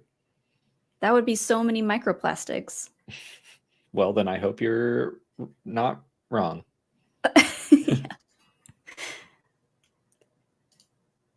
Danamaniac says, I don't know about any Plagueis sighting, but I was ecstatic to see everyone's favorite banker, Higo Damask, enjoying a business trip to those beautiful islands. That is Darth Plagueis's public name. What? You know how Darth Sidious is Sheev Palpatine? Uh-huh. Darth Plagueis's real name is Higo Damask. I didn't know he had a real name. Yeah. I thought he stayed in the shadows all the time. No, he's a public figure, just like Palpatine. What? Since he's like when? Since the Plagueis novel. While he's a Sith? Yeah. That's like kind of their whole thing, is amassing power in secret. Well, okay, then I saw people freaking out because Chimera was just out around people. So I guess they just don't know that either. Well, there were people today complaining that May said, see you in hell. And they're like, who would ever say that in Star Wars? Like Han Solo in 1980? Lots of people. Yeah, like a bunch of these complaints are coming from people who don't actually know what they're talking about. They're just trying to be angry and jumping on a bandwagon. Well, that's exciting. That's a super silly name for such a creepy looking guy, but I love that. Damask. Like he go Damask. Uh-huh. He go put on Damask. I gotta go put on Damask. Love that. William Crisp says, after this episode, I think the last season should introduce us to Palpatine, but he's just the cutest ginger toddler you've ever seen. That makes me think of the Brian Ward Photoshop. The baby Palpatine. That is going to give me nightmares. If you haven't seen, go check out Brian Ward on Twitter, who he does all of our thumbnails and graphics like you see on the screen now. He also does hilarious Photoshops all the time, and photoshopped a baby Palpatine as if he were Baby Yoda. And yeah, it's nightmare inducing. I would not mind at all if the final season kind of led us into the Palpatine era. I don't want to see Palpatine as a little kid. Like, we already did the Anakin, like, here's how a good and young child falls to the dark side. I don't need to see Palpatine and his rough childhood or anything like that to rationalize why he's so evil. Like, to me, he is just Star Wars's version of the devil, like the ultimate evil. I don't need to know his history. He's kind of I think he's too involved in the prequels and I guess all the other movies, but like I think he's too involved to then have such a big role in another show and have it be meaningful. Does that make sense? Like, we already know so much of where his story ends. Yeah, I'm like, I could kind of see it being almost like Plagueis was today, or Yoda. Like, even if Plagueis is now a major character in this story, in the last episode, he's like, I have to go to Naboo. Like, all right. If they dedicated a whole like show to it and made it like some kind of weird political thriller like Andor, maybe, but I don't see that working out. Well, even that, like, yeah, I don't want his history. I would not mind if he's already a Sith Lord and he's an up and coming senator and we see his smaller rise to power before his huge jump in power. Like, I wouldn't mind that. I just don't want any explanation for why he's so bad. I don't need that. You know what I would like to see? Let's get, because I've had that book on my mind, the book that you're reading. What's it called? Oh, The Rise and Fall of the Galactic Empire. I want an in-universe book written by Palpatine, and he's kind of like an up-and-coming senator. I just would be curious to see what he's talking about. Like his diary, or no, like a like a self-help book written by Palpatine. Yeah. Yeah. I like the in-universe books. It's fun stuff. I think it's interesting.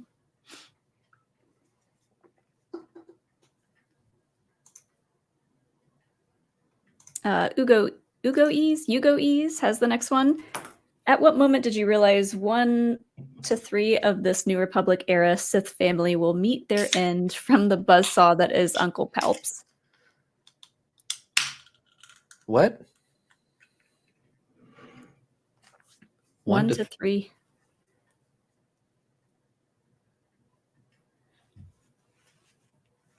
What?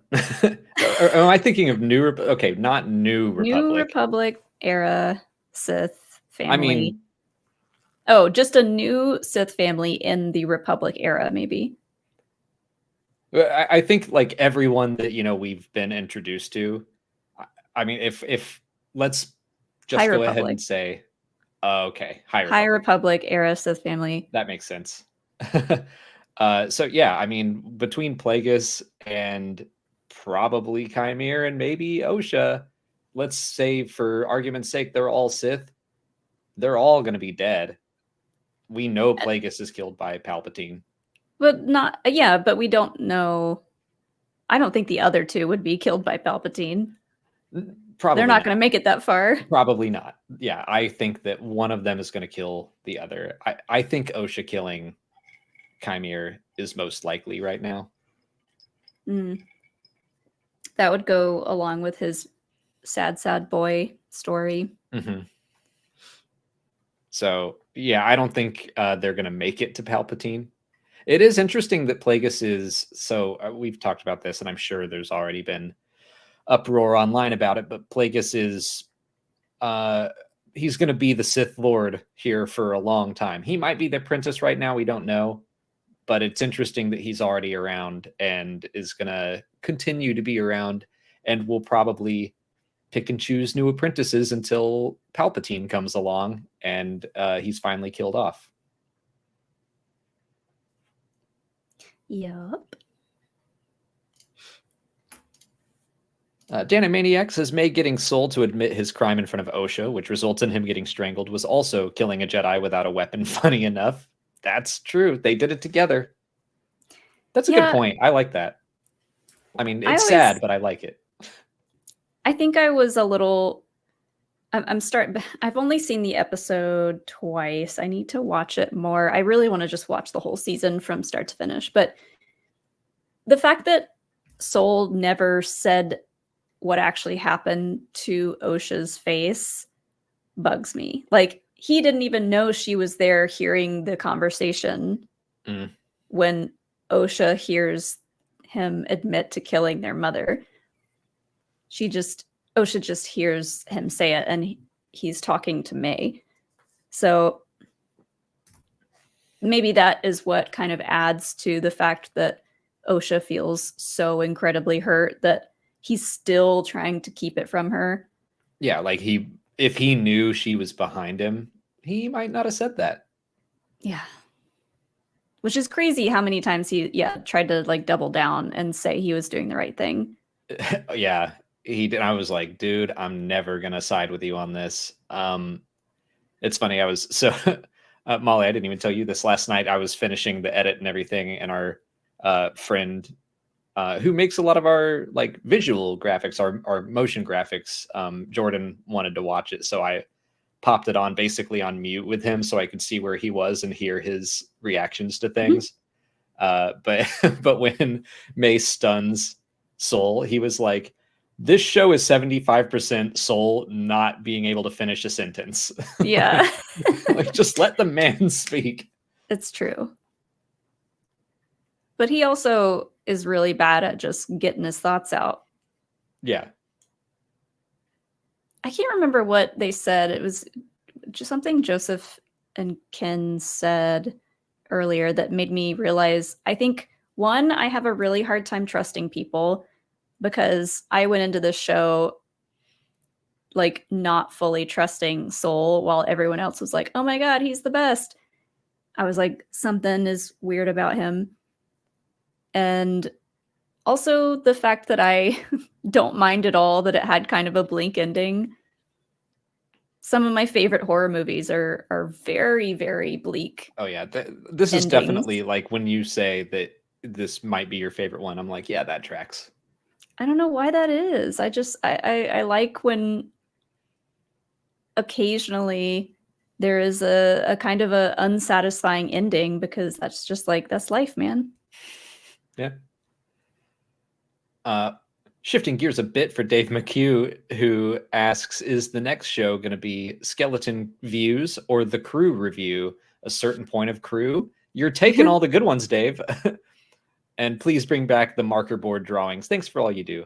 We did consider doing that for this show, but I don't know. It felt so serious that it's so hard to do with live action shows. It's so much easier for animated shows, for me at least, but yeah, maybe we'll bring it back because it's... Well, this will be, I think, a more lighthearted show that will offer a little more to, I don't know, interpret in drawings. Joseph did ask if we were still doing that, and Ken said that if we were, his picture was just going to be him flipping off Ray in court.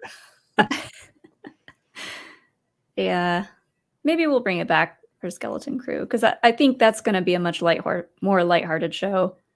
I think we were just like struggling to think of what to draw at all because usually we try to draw fun things, and I was like, I don't want to draw the Jedi who just drank poison. Yeah. But I'll think of a name. I mean, you've got some good ones, but Skeleton Crew, something about bones. I got some stuff cooking. What? Wait, the Bone Zone. No, not the bones. Alex, it's not even 8 o'clock yet. What? We can say the Clone Zone, but not the... Never mind. The Bone Zone, though, is going to be what that cave is now. Where Osha and Chimera are. Plagueis is just like, la, la, la, la, la, la, la. Yeah, he's still hiding back there. He's hiding under the bed like, oh, I regret this. Tim Sims says, while not perfect in acting or execution of its storyline, I love how the Acolyte boldly went in adding more lore and adding layers to existing lore to challenge us in one of the origin points of the Sith Order we know. 3.75. Wow, we're going to 3 digits on the decimal points out of 5. Goodness. I think I'm about there, actually. I mean, I was just going to go to like 7.5 out of 10. I feel like I'm lingering in between 7 or 8. Yeah, I think I am too. Probably 8 or 9 for me. Yeah, that makes sense. I don't know if I'm ever going to rate anything a 10, to be honest, and that's okay. Really? See, like, you make fun of me because I have a more even-keeled response to most things, but I definitely have full-on 10s. You don't have a single 10? Well, okay. First of all, we normally do like 1 to 5, right? On Letterboxd, that's what Sure. it is. Okay, yeah. I go by Letterboxd stars, and I have given a few 5 stars on Letterboxd. But honestly, I'm in Star Wars. Do you have any Star 10s Wars is just for Star Wars? I don't know that Star Wars is ever going to get a full 5 or a full 10 for me.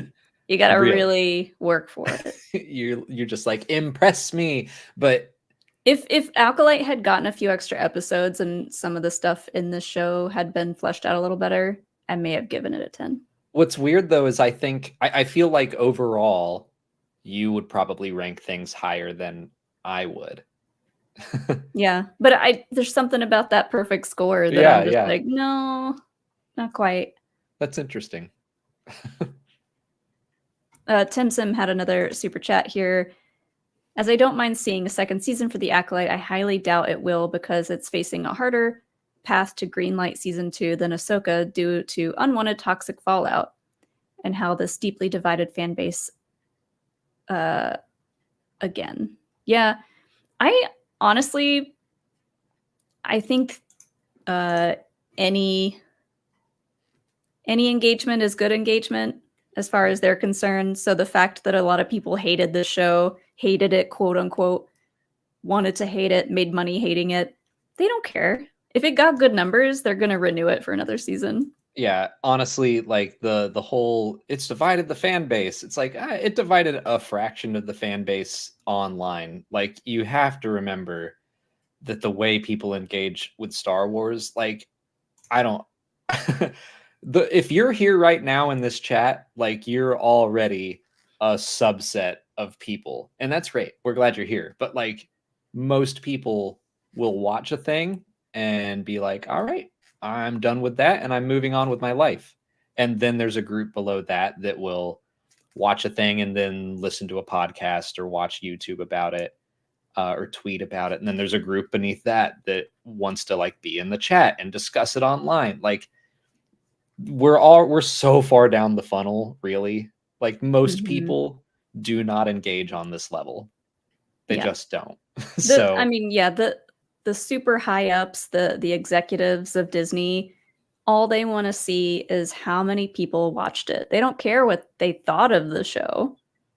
Did it get good numbers? And if it did, that's great. That's what they want to see. Make more. Yeah. Especially like the executives do not give a shit. They're like, what, people are yelling about it online? Don't care. Like, how many views did it get? Is it going to continue to engage people next time around? And that's not just Disney. That's most big companies making television. Yeah.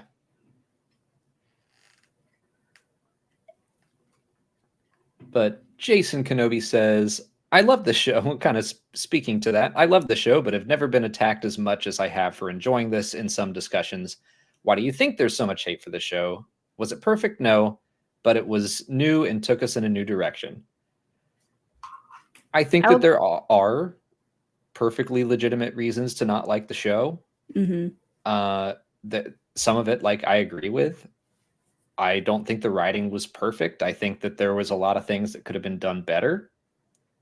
Still enjoyed watching it. Still had me engaged. But the people that are really out there who are attacking people who like it, they're doing so because they feel like I don't know, they're like there's some sort of war that if people like this at all, then that's just a problem and they have to shut it down. It's not really about the Star Wars. It's not really about you or the show itself. It's about them and all this culture war bullshit that is still all over the place.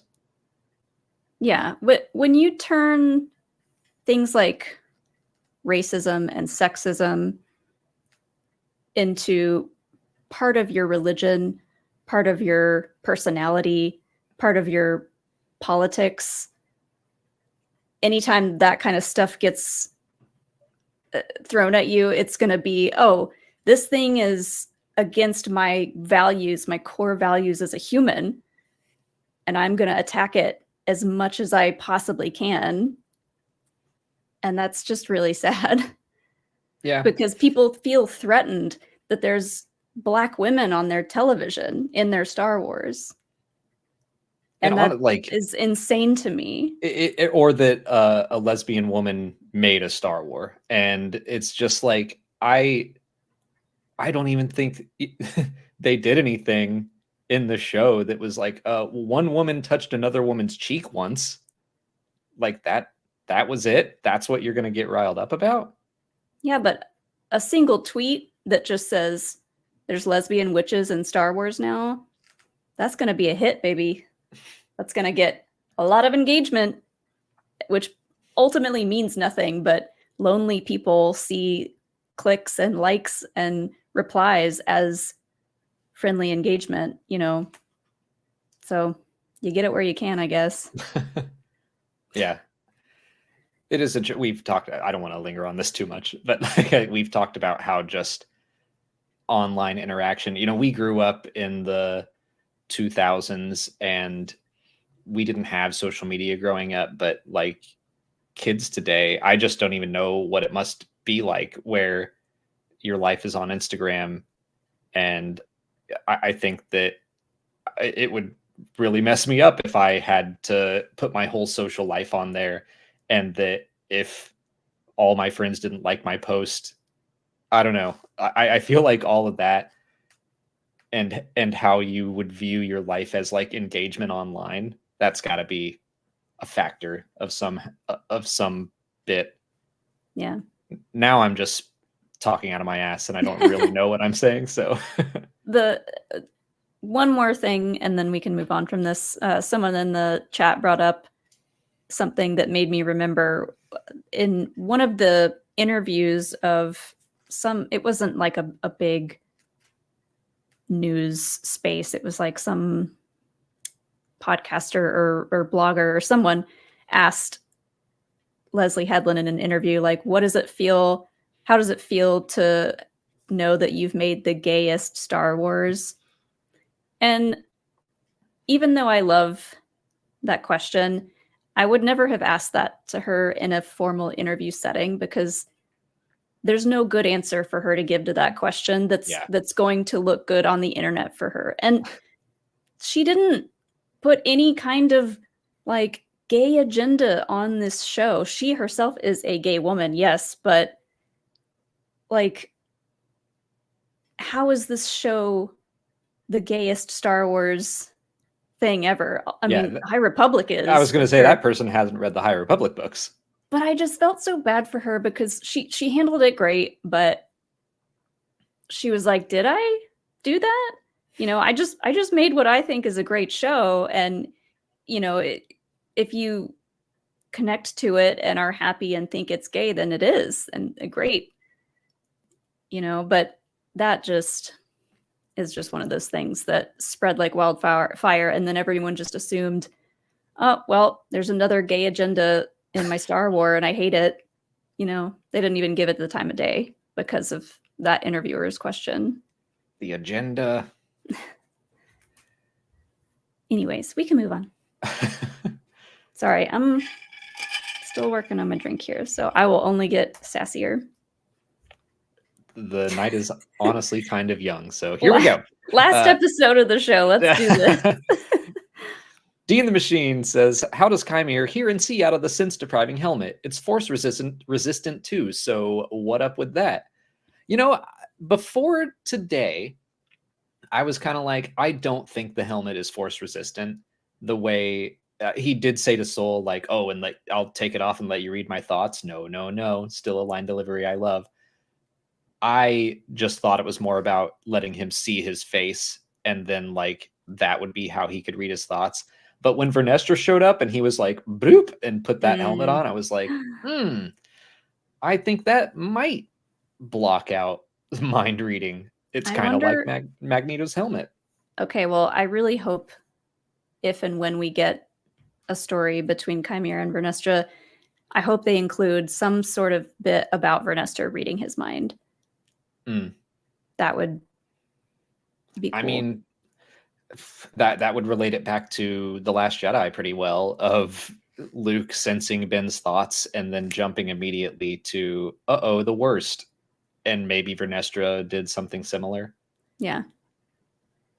But my headcanon is still that Chimera just went off the deep end and was going to kill someone, and she used the whip and incapacitated him non-lethally. That's what my hope is. But yeah, who knows what happened to them. But I think the way he hears and sees out of it is kind of like, I imagine it's like what what's his name? Daredevil. It's like what he sees, quote unquote. World on fire. Yeah. Whenever we see the Daredevil point of view, I think that's what Chimera sees. So I will give the cortosis that maybe it blocks mind reading, but I think he definitely can't see out of it. And I don't think he can necessarily hear out of it. So I think it is just the Force guiding his actions. I don't think that the helmet, having it on, means you can't feel the Force, but it might mean that someone can't read his mind. I think there's a difference. I also think that, like, we know that there's a speaker in it because it distorts his voice when he talks. So maybe he has little AirPods. And so there's like a microphone on the outside somewhere that feeds into the little AirPods. And maybe so there's like a little spot in between the teeth. Maybe that has a microphone and a little speaker in it. Yeah. I like that. Do you think sometimes Plagueis is trying to use the Bluetooth to listen to music and it starts playing in his helmet and he's like, "Dang it, Plagueis." Yeah, I mean, we steal the speaker from each other all the time on accident. So if they share AirPods, then yes. Danamaniac says season 2 is absolutely getting announced at D23. Doubt it at D23. They don't do a lot of Star Wars there. That's coming up pretty soon, isn't it? August 9th.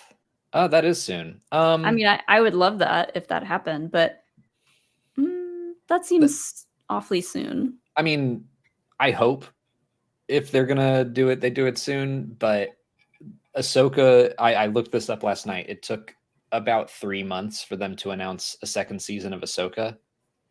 And maybe that was just a timing thing. I think it was like at the beginning of this year. So it could just be a timing thing. It makes sense to do it at a convention, but I'm going to give it a longer window just to not get my hopes up. Yeah, Francisco Gios in the chat said they do more Marvel, I believe. I think there's a lot going on with Marvel right now. The Russo brothers were just announced to be doing more Avengers movies. So I think they're in talks, but sure. Who knows? Hollywood Reporter said it, so who knows if it's true. Anyways, I think they got their hands full with other stuff. But if Star Wars has anything to say at D23, it'll be park related, maybe Skeleton Crew related, but I don't know. We'll see. It's kind of early for a trailer, maybe. I don't know. They've had a trailer for Skeleton Crew since Celebration last year, so maybe they'll finally put one out. But yeah, I mean, my fingers will be crossed, but I'm not gonna expect it. Dean the Machine says, in current canon, has there been a master, an apprentice, or Padawan who have been in love, other than fanfic versions of Obi-Wan and Anakin, of course? Not that I know of that have been master apprentice or master Padawan, because we've got Elzar and Avar, but they're just buddies. Yeah, like I'm trying to think of something that happened more along the lines of like Ben and Rey, where, I mean, he offered to teach her, but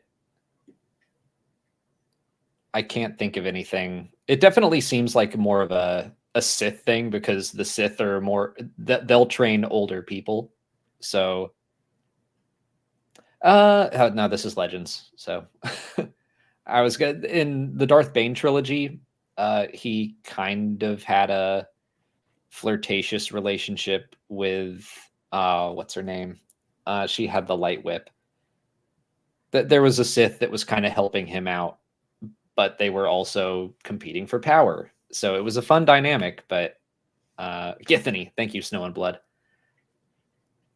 So yeah, that was a kind of fun thing. I don't think they like were full on boyfriend and girlfriend Facebook official, but I feel like that's attraction there for a master and apprentice to have any sort of relationship. I think that's something Star Wars is like absolutely not most of the time, especially with the Jedi. Because with the Jedi, love yes. It all.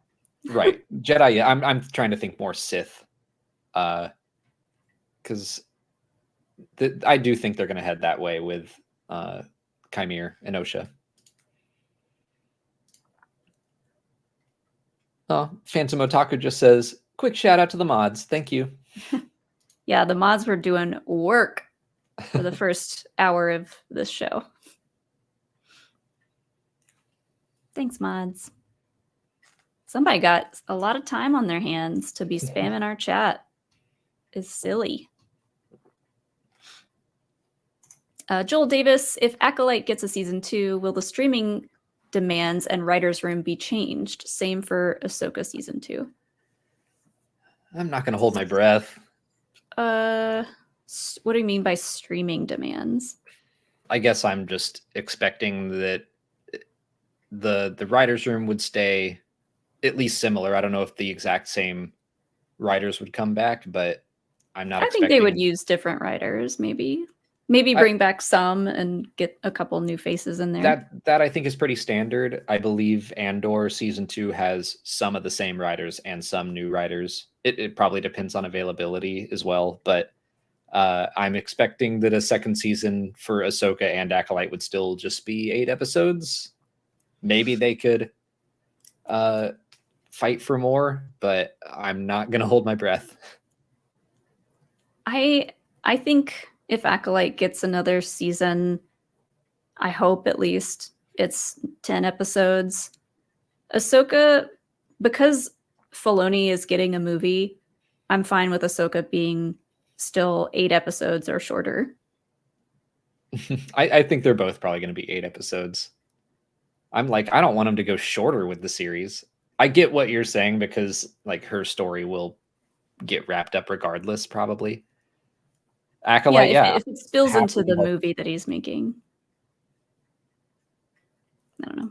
But yeah, I'm tired of the 8 episodes or 6 episodes. I'm like, can we do just a few more? If Acolyte season 2 is made and it's 8 episodes, all we can hope for is longer episodes. Yeah, that too. Well, it's like Andor 12 episodes felt good. And some of them were shorter, some of them were half an hour, but some of them were an hour. So that felt like a good balance. I'm all about short episodes and short movies. But for me, that's just like, that's why I wanted more episodes. Keep them short, but like give us more. If the Acolyte got renewed for a second season exclusively on TikTok, how many TikToks would you want it to be? I don't think I could watch it if it were given to me in a minute and a half bursts. Exactly. Or 3 minutes. So you do have a limit on shortness. Well, yeah. Not when it comes to cute animals. That's all my TikTok has on it. That's true.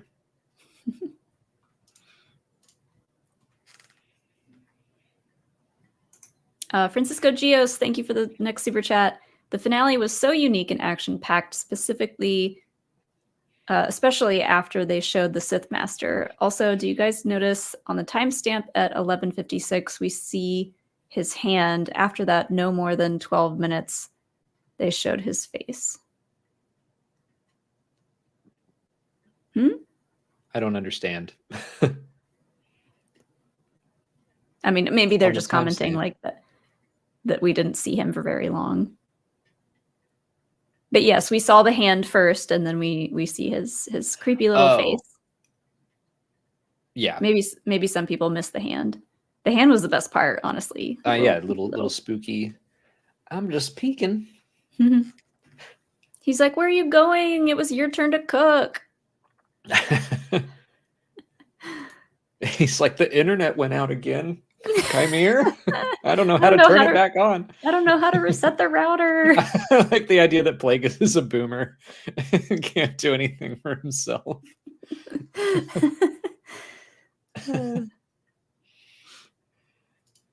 Dave McHugh, thanks for another one. I think season 2 will absolutely benefit from a time jump. I think we'll see Yoda, but not that specific conversation with Vernestra. I can't decide what I want from a season 2 now, because I was originally thinking that a lot of this cast would die, and well, a lot of them did, but I was kind of expecting that maybe season 2 would be a significant time jump and we would do another completely different mystery with the Sith. But now the way things left, I'm like, okay, a second season will probably follow like Vernestra and May and Osha and the Stranger, and Plagueis will be around there somewhere probably. But yeah, I think the way this one ended, there's a good chance we would go straight into what happens next and not have a time jump, or maybe just like a small time jump, because we need to see what that conversation looks like between Vernestra and Yoda. We need to see how Vernestra is going to help May. We need to see Osha training with Kair. We need to see if Kair knows Plagueis is there. Who's the master? Who's the apprentice? Is he just a freeloader trying to eat his good soup? We don't know. That's just... I like ideas that we have about Plagueis. Kair's coming back. He's like, I just made soup and it's all gone. If that's all you're going to give us of Plagueis, I'm going to fill in the rest with my silly little jokes, and you can't stop me. I love it. He is an old boomer man who is just like trying to figure out how to get back into his Facebook. He keeps having things delivered that are just like crazy cheap knockoffs of what the real thing is, and he's like, it was a good deal. From earlier when we were talking about TikTok, Sky said, bring back Kiwi and put Quibi, I don't know how to say that, put the Acolyte on it. I think that was What's the Quibi? vertical. It was like a vertical streaming thing. Ew. Yeah. Ew is right. It was weird. I mean, can't you do that on YouTube now? Or at least on mobile, I think you can. Vertical streaming? Yeah, I think so. But like shows were released that way. It was weird. Ew. Do not want.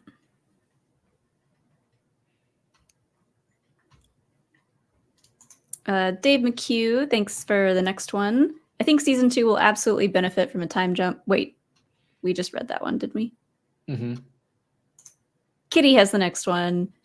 Noticed at least 3 half aliens in the series. Just wanted to point it out and love that detail. Leslie is clearly a TTRPG nerd, and it shows. More, please. Yeah, she talked about that in her interview with Kristen Baver. Or maybe it wasn't her. It was Charlie Barnett, maybe. That, like, all the half species were fun to have in the show. Oh, okay. I was thinking about the TTRPG. Like I did like that Jackie is a half human, half Thelan. I really liked all of the Jedi group at the end. Just looking at each individual one and seeing the patterns on their skins, or I thought their designs were a lot of fun, and I'm glad it wasn't just all right, bunch of humans out on the case. Mm-hmm. I think Leslie like wanted to put a lot of pulpy weird aliens in the show.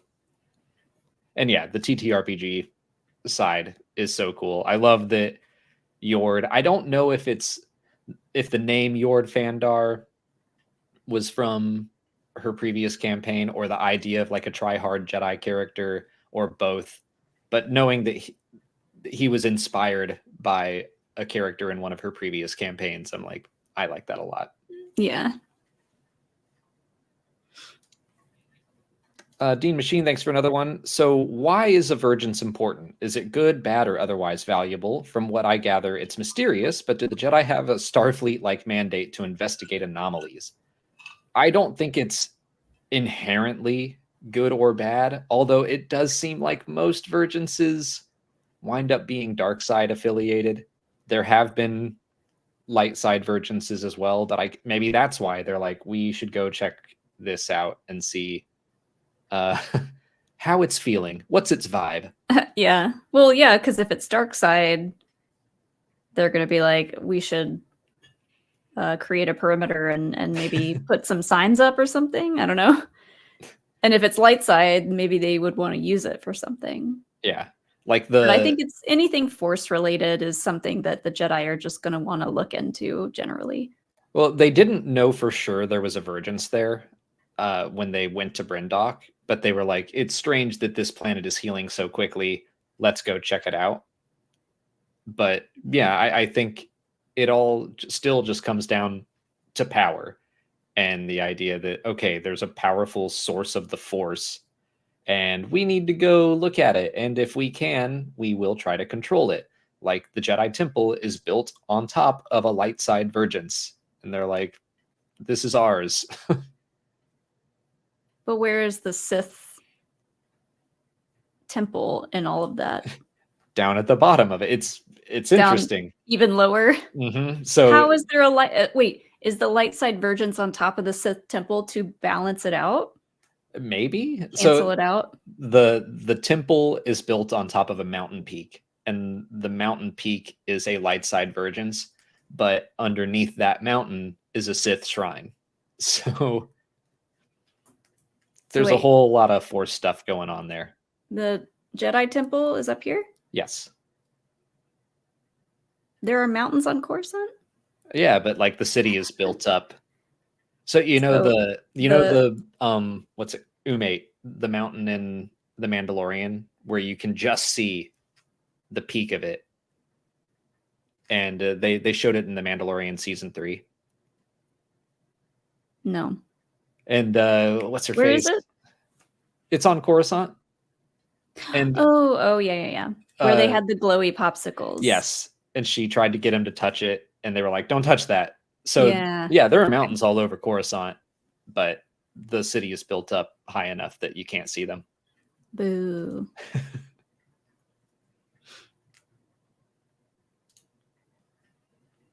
All right, I'm gonna take a bathroom break. Okay. And grab my water from downstairs. Do you need anything? I'm good. Thank you. Okay. Jesus Fernandez says, sadly, I didn't like the show. Love the story and themes they were trying to tell, but the execution never did it for me. It felt like too much story for the format, or maybe I'm just old now. No, I don't think you are. I mean, I agree with you that I think my biggest struggle with the show is the format of streaming. And it's in this weird in-between place where I'm like, this isn't a TV show. This isn't like Lost. It's more like a mini series. Like when they said Obi-Wan Kenobi is a mini series and it's like 6 episodes and it's going to tell one story, I'm like, yeah, okay, I was kind of prepared for that. The Mandalorian, I'm like, this feels like a TV show where every episode is like, let's go to a new planet and have a new adventure. And then this was so heavily serialized that it felt more like a mini series. And so many, not just Disney Plus series, but like any streaming service, they just have these stories that feel more like extended movies.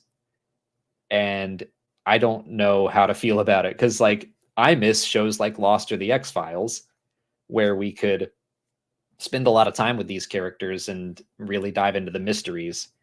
And I don't even know if The Acolyte would have worked like that, but the whole 8-episode thing is such a weird in between.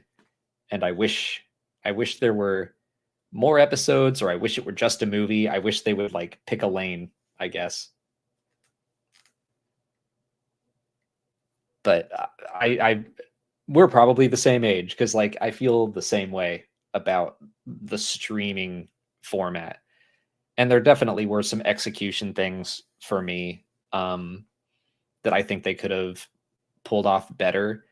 And a lot of them would have been solved if we simply had more episodes or more runtime. But we didn't.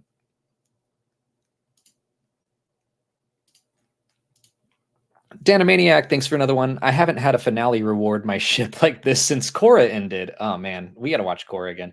Kair is down bad for Osha, even if he tries to pretend he isn't. Korra is good. I really like seasons 1 and 3. 2 and 4, I thought were okay, but I did like the ending a lot. We just watched Avatar at the start of the year, so right before the live action version came out. So I think Korra is up for a rewatch too. Echo, thanks for the super chat, says, first live, thank you for being a positive YouTube channel. You're welcome. And welcome. Oh, Jesus, I didn't see your second part. However, as someone who was a child when the prequels came out and tried to look for discussion about them just to find waves of hate, I'm happy places like this exist where we can celebrate Star Wars. I was right. We are the same age. But yeah, that's, like I said with Ken and Joseph on earlier, our vibe is that whether or not we love something to death, can't stand it, or just find it completely average, like we'll say that, but I still want to talk about what's in the show.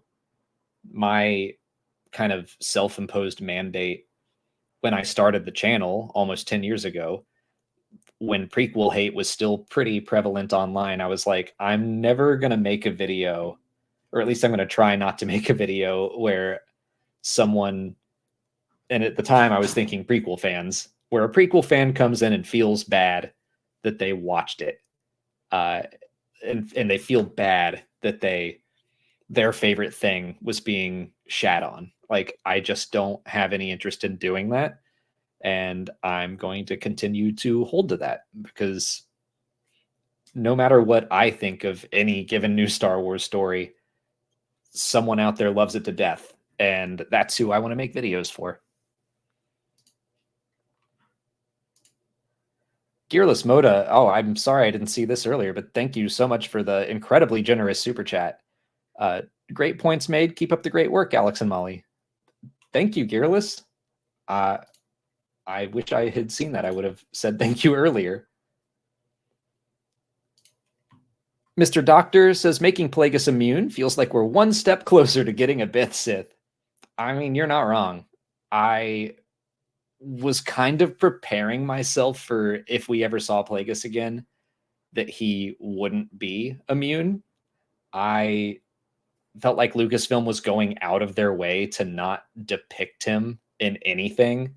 Like, there's a Secrets of the Sith reference book where he is shown as just like eyes in a robe, and you can't tell what he looks like. So I think they were trying to keep their options open, but I was thrilled that he was immune still, because Sand Hill and the Munes of the Clone Wars, they don't look that imposing, but the version of Plagueis that we saw in like the Darth Plagueis novel or some of the illustrations, I'm like, that dude looks creepy, and they kept that look, and I'm happy about it. I'm back. Welcome. Made a new drink. Did not get my water, which is why I got up. Oh boy. Oops. Oh boy. We're on There's ice. This There's feels ice like in a this. this feels like a ticking clock now. I don't know where my water bottle is. At some point, Molly's just gonna take off. Well, Jedi Master Fonz, thank you, says, hey guys, overall mostly satisfied with the season. Glad Leslie took some risks. Hope we get season 2. Do you think the Senator is an agent of the Sith who's having him review the Jedi at the same time as scandal is being surfaced?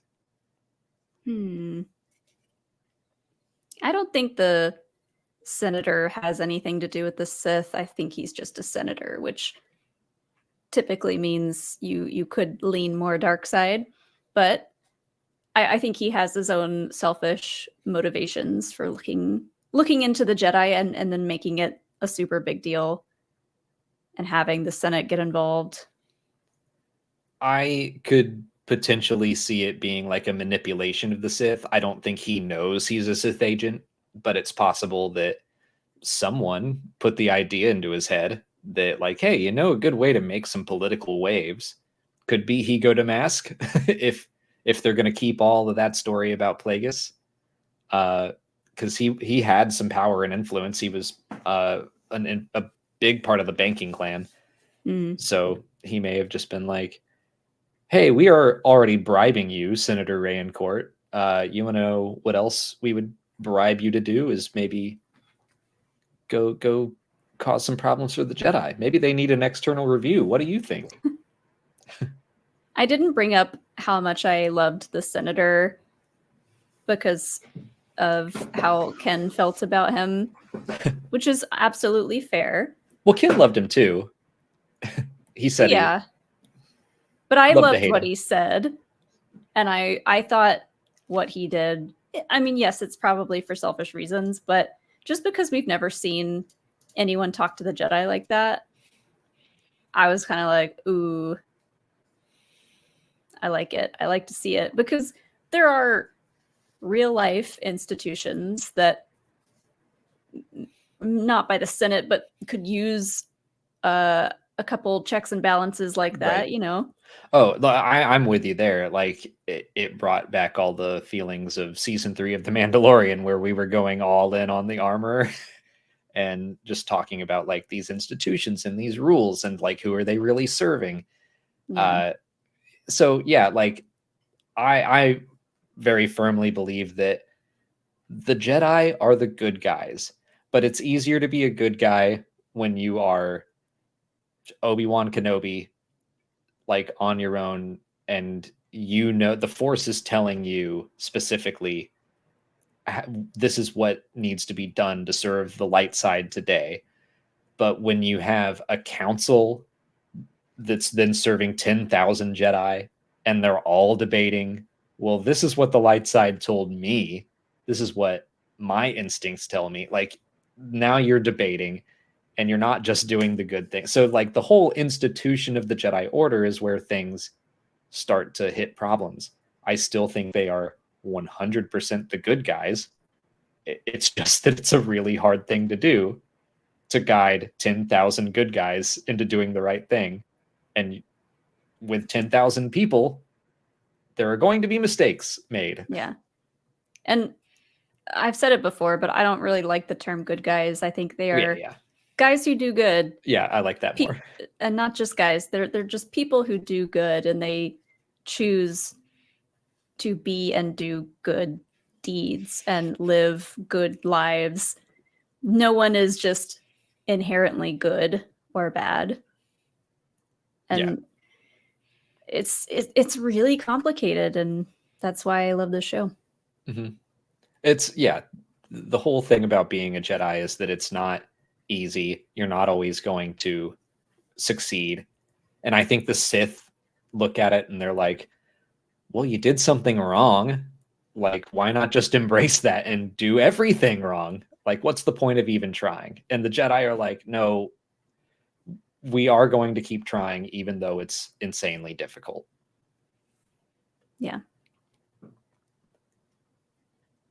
Evan Williams, thank you, says, all in all, I really enjoyed the show, the finale especially, but now kind of feels like season 1 was just a setup for season 2 with Plagueis, ? Yoda, and then Renestra doubling down on Operation Cover-Up. I don't feel that way. I think that the show said a lot.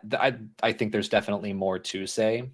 And actually, the more that we talked about it tonight, the more I'm like, you know, I really do hope we get a second season, because it does feel like we kind of stopped at a point where I have seen people online be like, it's really interesting that the Jedi are the bad side and the Sith are the good side. I'm like, no. Like, that should not be the lesson we take away from this. So I hope that we get a second season. And then I guess I hope that the show doesn't double down on that. I don't think that's what Leslie Headland thinks, that the Jedi have been the bad guys the whole time. But no, I mean, go read her interview from StarWars.com today. She says exactly that. She was like, I'm not out here trying to make the Jedi look like the bad guys. I'm presenting a story where you're not really sure who is in the right and in the wrong. And it could go both ways depending on how you look at it from a certain point of view. Yeah. It's just a very complicated and nuanced look at things. And I feel like that's just hard for a lot of people to grapple with, and that's fine. Nuance on the internet? What? Like, yeah, it's people need to be really told hard. what's good and what's bad, and then that's it. There can be no in between. Yeah, in media, in morals, and in all things. I don't really see it as just a setup for season 2. Like the Plagueis stuff, the Yoda thing, all of those feel like invitations for a season 2. But without a second season, like I said, I feel like I can connect the dots from here to the Phantom Menace. But thematically, I'm like, yeah, I do hope they get a second season. Yeah. I think Leslie told the story she wanted to tell, which was about the tragedy of these two sisters who were created because of a divergence in the Force, and it was told in 2 different points of view, from the Jedi, from the witches, and she wanted to tell a story that was making the Jedi look human and look fallible, and like, yeah, what would the Jedi do in this situation where they're only seeing these very specific moments for these 2 girls, and those moments lead to him thinking they're not safe. So yeah, a good person would take them out of a situation if they thought they weren't safe. So like, she just wanted to tell a more complicated story. But I totally agree that like it did set up some bigger questions in the end. But I think ultimately she told the story she wanted to tell. It set things up for potential topics to cover later. Yeah. It's my turn for a bathroom break. Okay. I'm gonna jump down to, actually no, wait, I'm gonna wait for him to come back for that one. Dean the Machine has another super chat. Quote, have you ever heard the story of Darth Plagueis the Wise? He spent several years living with a gorgeous muscular man on an island. I would read that story in a heartbeat. That's the version of the Darth Plagueis the Wise story that you find in like a mountain cabin that you're renting on Airbnb, and you're looking through all the books there and you're realizing that they're all like old 80s romance novels, and you're like, these are kind of weird. That's the version of Darth Plagueis the Wise that we're getting at the mountain cabin. CC Pruitt, thanks for the super chat. I like turtles. I bet May is glad she cut her hair with that helmet. Love ForceCenter and Star Wars Explained. Thank you, CC Pruitt. I mean, she could have probably still put the helmet on with the long hair. It just would have really stuck out. But a lot of football players have long dreads and they just keep it long, and it just kind of hangs out of their football helmets, and it works.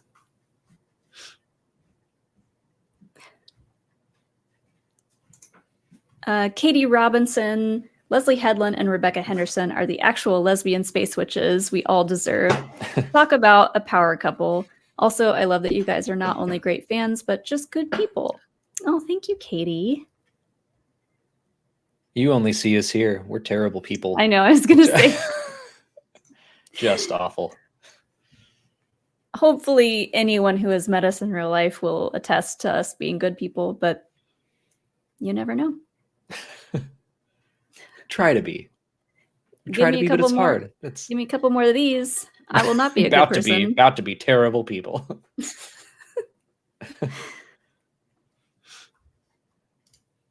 Ty Brute says, kids got their fabled Mune. When will adults get the best Ty variant? Also, bleeding the crystal went way faster than I thought. I wonder if it varies based on emotional intensity, maybe. I'll just give you a shout out for your Ty Brute. I love that you have a Glup Shippo. But for the bleeding, I do think it's interesting that we saw I would call it a different version, like in the comics, in Star Wars Jedi Survivor. Any other time that we've seen it, it has been something where like they have taken the crystal and held it, or taken it out of the lightsaber and intentionally bled it. This is the first time I think we've seen it happen by accident. I like it. I thought it was cool, but I just wanted to point that out, that it seemed different. And I guess she was just so full of rage that it happened.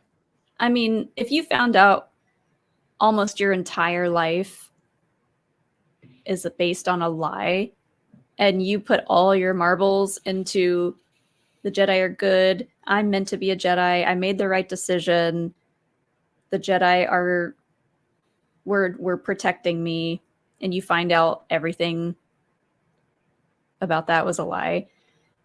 The amount of rage that she unleashed in that moment, you might not have been able to see it, but the Kyber crystal felt all of it, and was like, yep, we're turning red, let's go.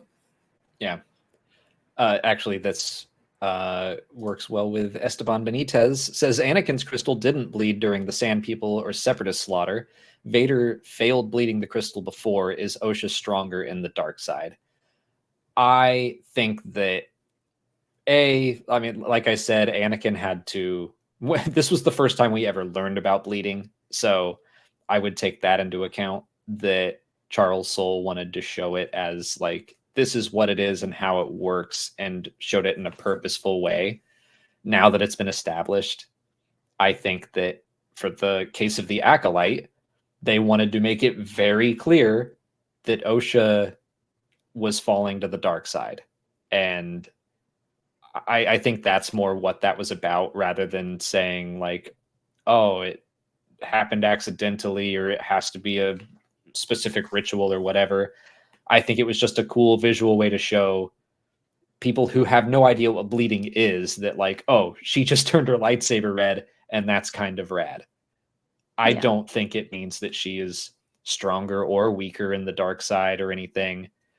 Anakin also, I think, is just constantly feeling some level of internal conflict. Like, even when he goes to bleed his crystal, he is conflicted. That's why he fails at first, and he has to resolve himself and say, no, I'm going to do this. Right. He has a lot more years under his belt as being a good Jedi. Osha, also true. Osha went from trying to train to be a Jedi, failing, and then being a mechanic, and then suddenly, like, her power kicks in full force once she embraces her negative emotions. Like, it was all ready to go. She just needed to let it happen. Yeah. That said, Anakin, he went full on yellow Sith eyes when he was doing the Separatist slaughter. So if it were going to accidentally happen, maybe it would have happened there. But a lot of people are saying too that the crystal was exposed, so maybe something about her physically touching the crystal too, whereas like Anakin was just holding the lightsaber and the crystal was inside the handle. I do think that could make it more likely, like the crystal was vulnerable, so maybe that makes it a little easier for it to accidentally happen. I think that's fair to say. But really, I'm like, it's just semantics. Yeah. These things just happen.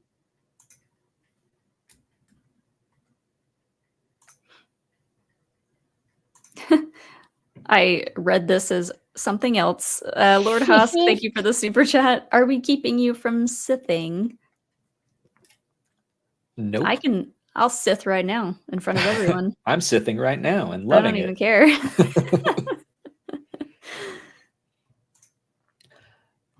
Dave McHugh asks, is it possible that Plagueis and Yoda were last-minute ads?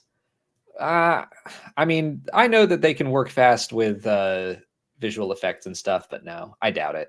I think that was planned.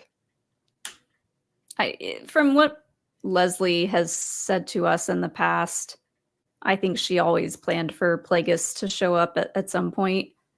But I also think she always planned for it to be very small. Yeah.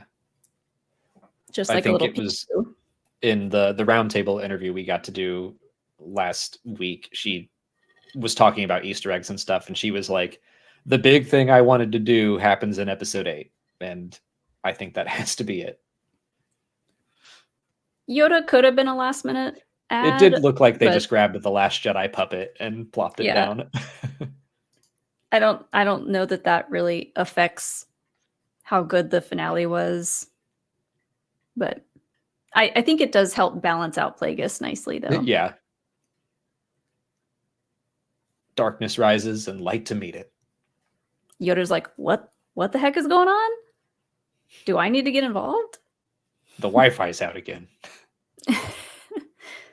I saw this guy posting on Facebook. Facebook Marketplace. They're following the same person. He listed his location. It's right here. Caleb Kirby says, this feels like one of the most nihilistic endings for a Star Wars story ever. No one truly ends the show by reinforcing positive moral or didactic values, even the Jedi. Am I too negative? Much love. I don't think you're being too negative. Like, I do think that it ends in like a morally, place. We're all going to read different things and take different things from it. I don't see it as like yay, the Sith are the good guys now, but I have seen some people say that, so I don't think you're being too negative. I love when things end this way, to be honest. Like I said it earlier, but I don't think it means you're being too negative. Nah. Sometimes stories don't end on as much of a hopeful note, and that's okay. Yeah, I think this is the end of a chapter. I don't think it's the end of the story. But, you know, who knows? Maybe the whole series will end and I'll be like, oh, that was really bleak. Power Rangers Explained. I'm sorry I didn't see this one earlier. I have to ask the old trope question with Joe and Ken here. Can they name the Jedi that survived the Geonosis battle? Honestly, though, I probably wouldn't have. They have enough Schmodown trauma as well. I wouldn't want to spring trivia on them. Yeah, Ken was already in a delicate place. Don't want to ask him a hard trivia question. And I can't do it right now either. I could probably get to like 10. But I'm not going to remember those Glup Shido names.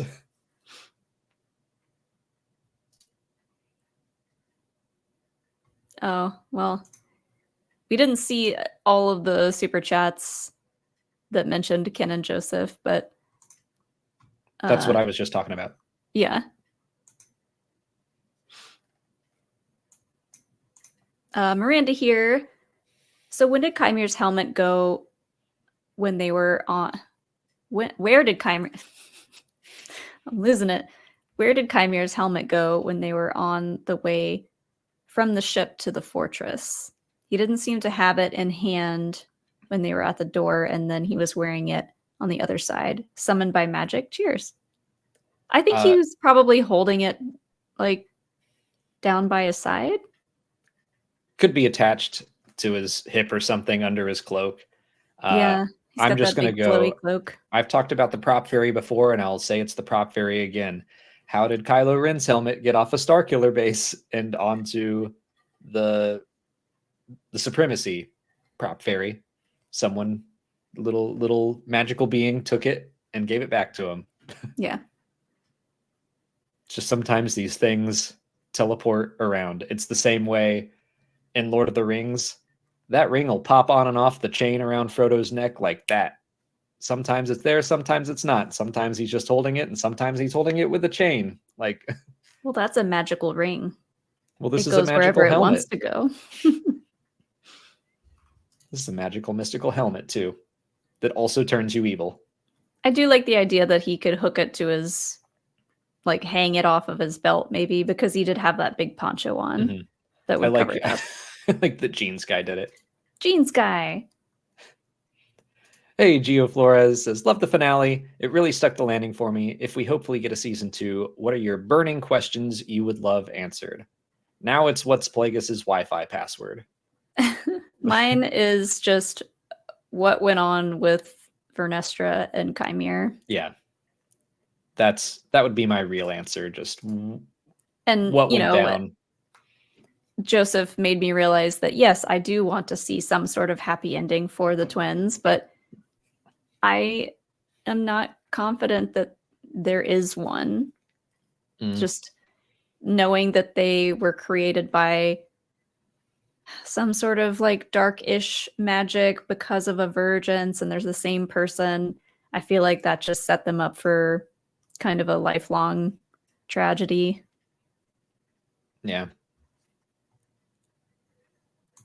Calm like a bomb. Amandalin was amazing. The way they switched between May and Osha, the way they act almost childish as May at the end, they're phenomenal. Yeah, poor May had the memories of an 8-year-old at the end, so she's kind of just like, what's going on? I had kind of a revelation today while I was writing my review for the season, and I was like, I find it kind of strange, but I really like Amandla more as May than Osha.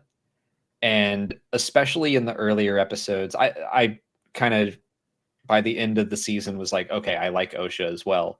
But early on, I was the opposite. Really? Yeah. Interesting.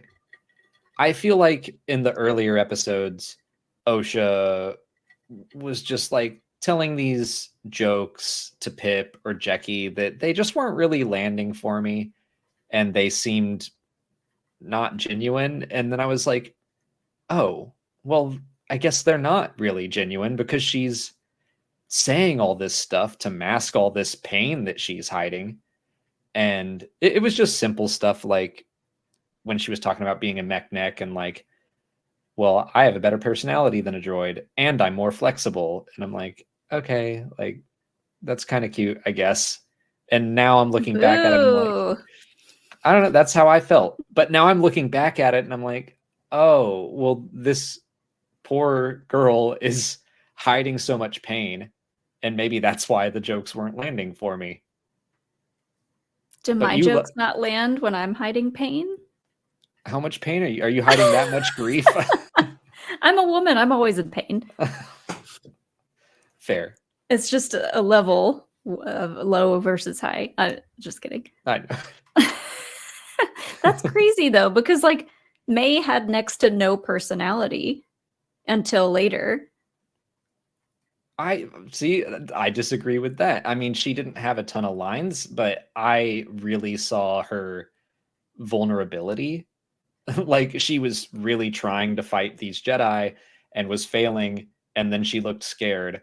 And that I was connecting with, but I don't know. Some of the stuff with Osha, I wasn't quite buying, but now I think that was probably on purpose. She wasn't letting her Sith flag fly. But by the end of the series, I really liked both of them. I loved when Osha just like lost it and went feral and was screaming while the two of them were fighting. I noticed that, and this might have been a choice that Amandla made, but May's voice was a little bit lower from the beginning, and then when the shift starts to happen, Osha's voice gets lower, and May's voice starts to sound a little more like Osha's previous voice. I feel like their tones change. I did not notice that. There's just a couple of lines where I felt like she was really forcing a lower octave. But yeah, it must be hard to try to play two characters that are basically the same and have several scenes together where they're fighting and having these deep conversations, and it's like, yeah, there's a lot going on. I think she nailed it. Another super chat from Yuko Ease. On Kair saying he's, quote, very old, Justice Palpatine was a part of Snoke. Oh. Supreme Leader Snoke. Snook. Justice Palpatine was a part of Snoke and can see things through him. What if Plagueis has a part of him in Kair? Ooh, kinky. And it was him who perked up to Soul's revelation. I don't get the sense that Kair is a meat puppet the same way Snoke kind of was. I think he heard, your mother created you through the Force, and he was like, that's some useful information. Yeah. Danimaniac says, Bulma tamed Vegeta, Osha can tame Kair. I don't think that's how this is going to go, but I do like Vegeta's story arc. I don't remember it very well. He's bad and then he's good. He's like the Spike of Dragon Ball Z. Oh, that makes sense. Joel Davis, Headland confirmed Plagueis is in IndieWire interview. Okay, so there must be a new interview out. All right, I figured she was going to do that. I was like, I'm going to wait until confirmation that it's definitely Plagueis, and I figured Leslie will tell us.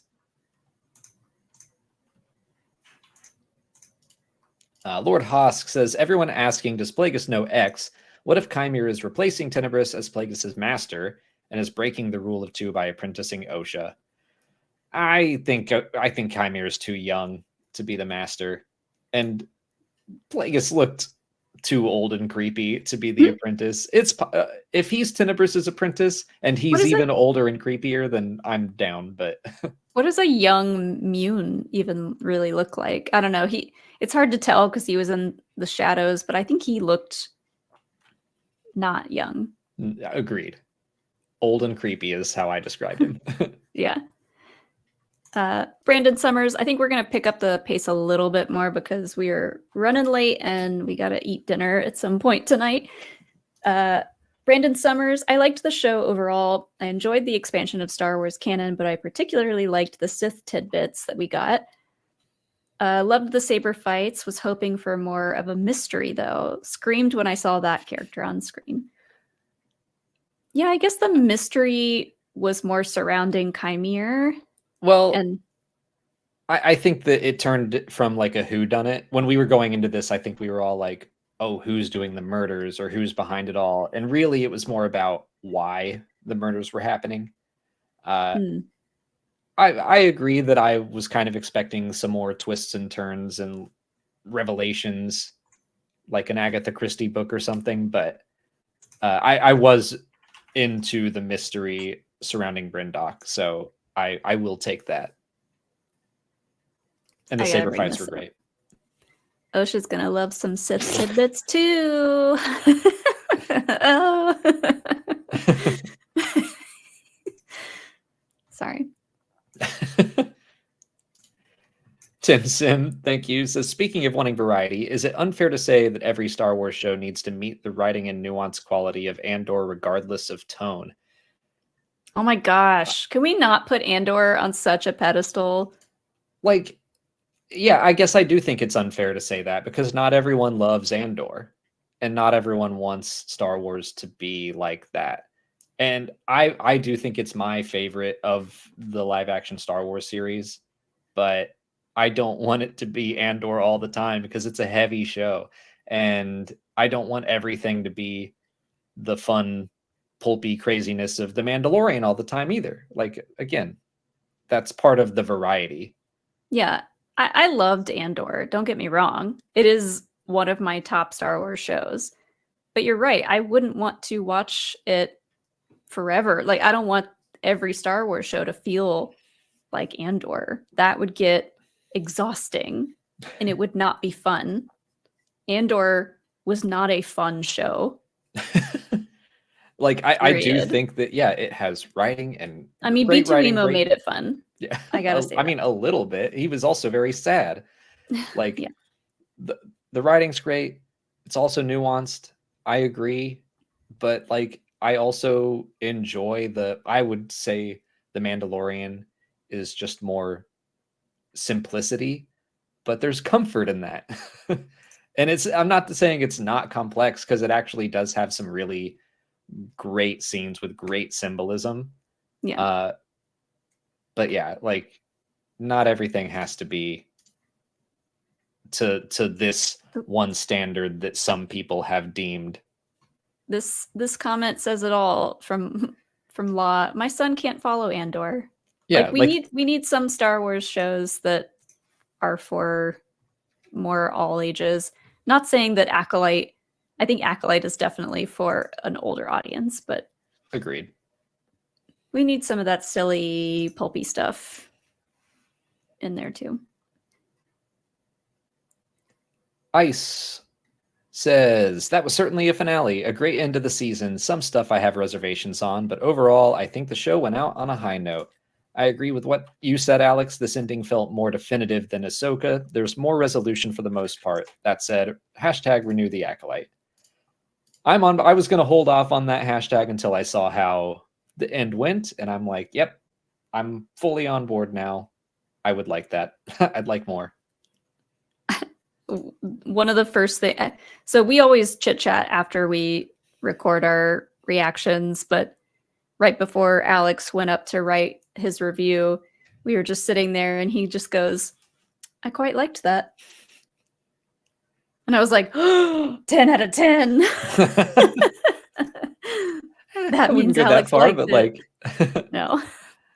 Like I could tell when for like the first half, basically up until Saul died, I mean, my heart was just going. We should wear that'd be funny to wear like heart monitors when we watch some of these things, but Yeah. like my heart was pounding like it was when Cad Bane walked out of the desert to potentially kill Cobb Vanth. I was just scared for that first half. And then the second half was very much like kind of the fallout, and I was calming down a little bit, but yeah. Like I could tell I'm into the show. I'm invested. It's doing its job as far as I'm concerned. I mean, if you see the thumbnail that I made for the reactions, Alex does not make those faces if he's not having a good time. I don't make those faces lightly. Myriad Media Musings. Anyone read The Rise and Fall of the Galactic Empire by Dr. Chris Kimshall? Superb book. Can't recommend it enough. My Star Wars book of the month for sure. Alex is currently reading it. I'm about halfway through it. I'm really, really liking it, but it is like, it's a pretty dense read. It's also very meta and fun. I love all the meta jokes he's making, but also it's like very real at the same time. So it's this weird but cool mix of Star Wars and the real world and like commentary on Star Wars fandom. It's wild, but in a good way. I know when Alex is really enjoying a book when he will stop reading to tell me about little moments. Just that. And I'm like, oh, okay, cool. Uh-huh. Oh, neat.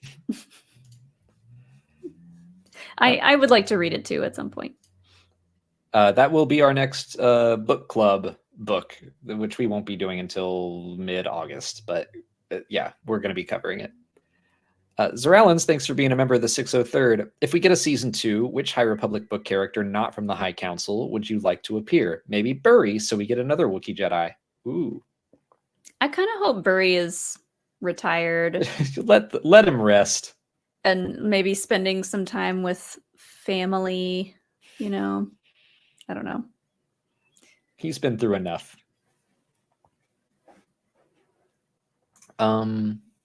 So sorry, what I missed. Yeah, so what High Republic characters would we want? They suggested Burry. I know Leslie Hetland has said she's talked to Pablo Hidalgo about other potential High Republic characters. I'm trying to think of who is long lived that's also not on the council. Oh, not on the council? Yeah, that's what they said. Not a High Council member. Oh, I got a dumb one. What? Terra Sanube.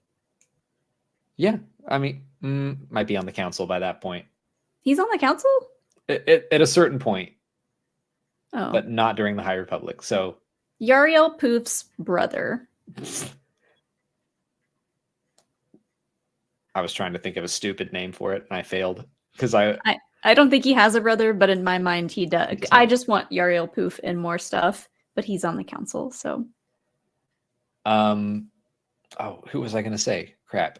Oh, Therm Scissor Punch is alive in the High Republic, has appeared in the comics. Let's bring him in. Let's do something real dumb. Geode. Of course, Geode. Yeah, Of course, Geode. James Malone. I wonder if May/Osha can still feel each other, even if May has no idea why. Aww. What are the limits of a dyad? Well, I don't think they're a dyad, but that is an interesting idea. You know, like I okay, don't now think, are they I a don't dyad? think if. No. Well, I'm sorry, but we've been discussing that off and on, but like that is kind of the definition of a dyad from The Rise of Skywalker, is that it's like two people who are one in the Force. So but this is the same person, technically. Yeah, it's a manufactured dyad. But yeah. This is interesting. The Force did not create it on purpose by itself. This is interesting. But I like, on a technicality, they might be a dyad. Anyway, May still feeling Osha, but not knowing why, is incredibly tragic, and I hope they do that. That's so sad. That could ultimately lead to them finding each other again and her memories coming back. So then in that way, yes, I think she should still be able to feel her somehow, and that'll eventually bring her memories back. That's super sad. Yeah. Friends Call Me Dave says, how closely related is Plagueis turning to Brindok's witches to continue plans to Dooku turning to Mama T? I like that, on Dathomir to replace Ventress. Mama T. That's what I'm going to call her from now on. Mama T makes the best casseroles. I'm now imagining we've been doing like Boomer Plagueis, and now we've just got like nice Mama T. She just wants to give you some life advice. She just wants to give you some life advice and cook you a good hot meal. You want some casserole? I got some Capri Sun. Like, yeah, she's gonna treat you right. I mean, I do think it's related. Plagueis potentially, we don't know for sure, but maybe he goes to Brindok's witches. I think it's just seeking knowledge and power and trying to understand everything he possibly can. Palpatine also made a deal with the Night Sisters and took Maul as his apprentice, and promises that he would give Mama T more power, and he never followed through on that. So yeah, I think it's related in the sense that if Plagueis goes to the witches, he's just trying to take what's theirs for himself. Yeah, I think he is gonna. He would learn about their ability to create life, quote unquote, even though I feel like that was kind of a one-time thing. And yeah, he would think that was very interesting and want to learn more. Billionth Kevin, I like the 1138 super chat. Thank you. We never found out what the witches hunt. It's people, right? I don't think there's any other people on the planet, so I would say no. But maybe they hunt Nuna.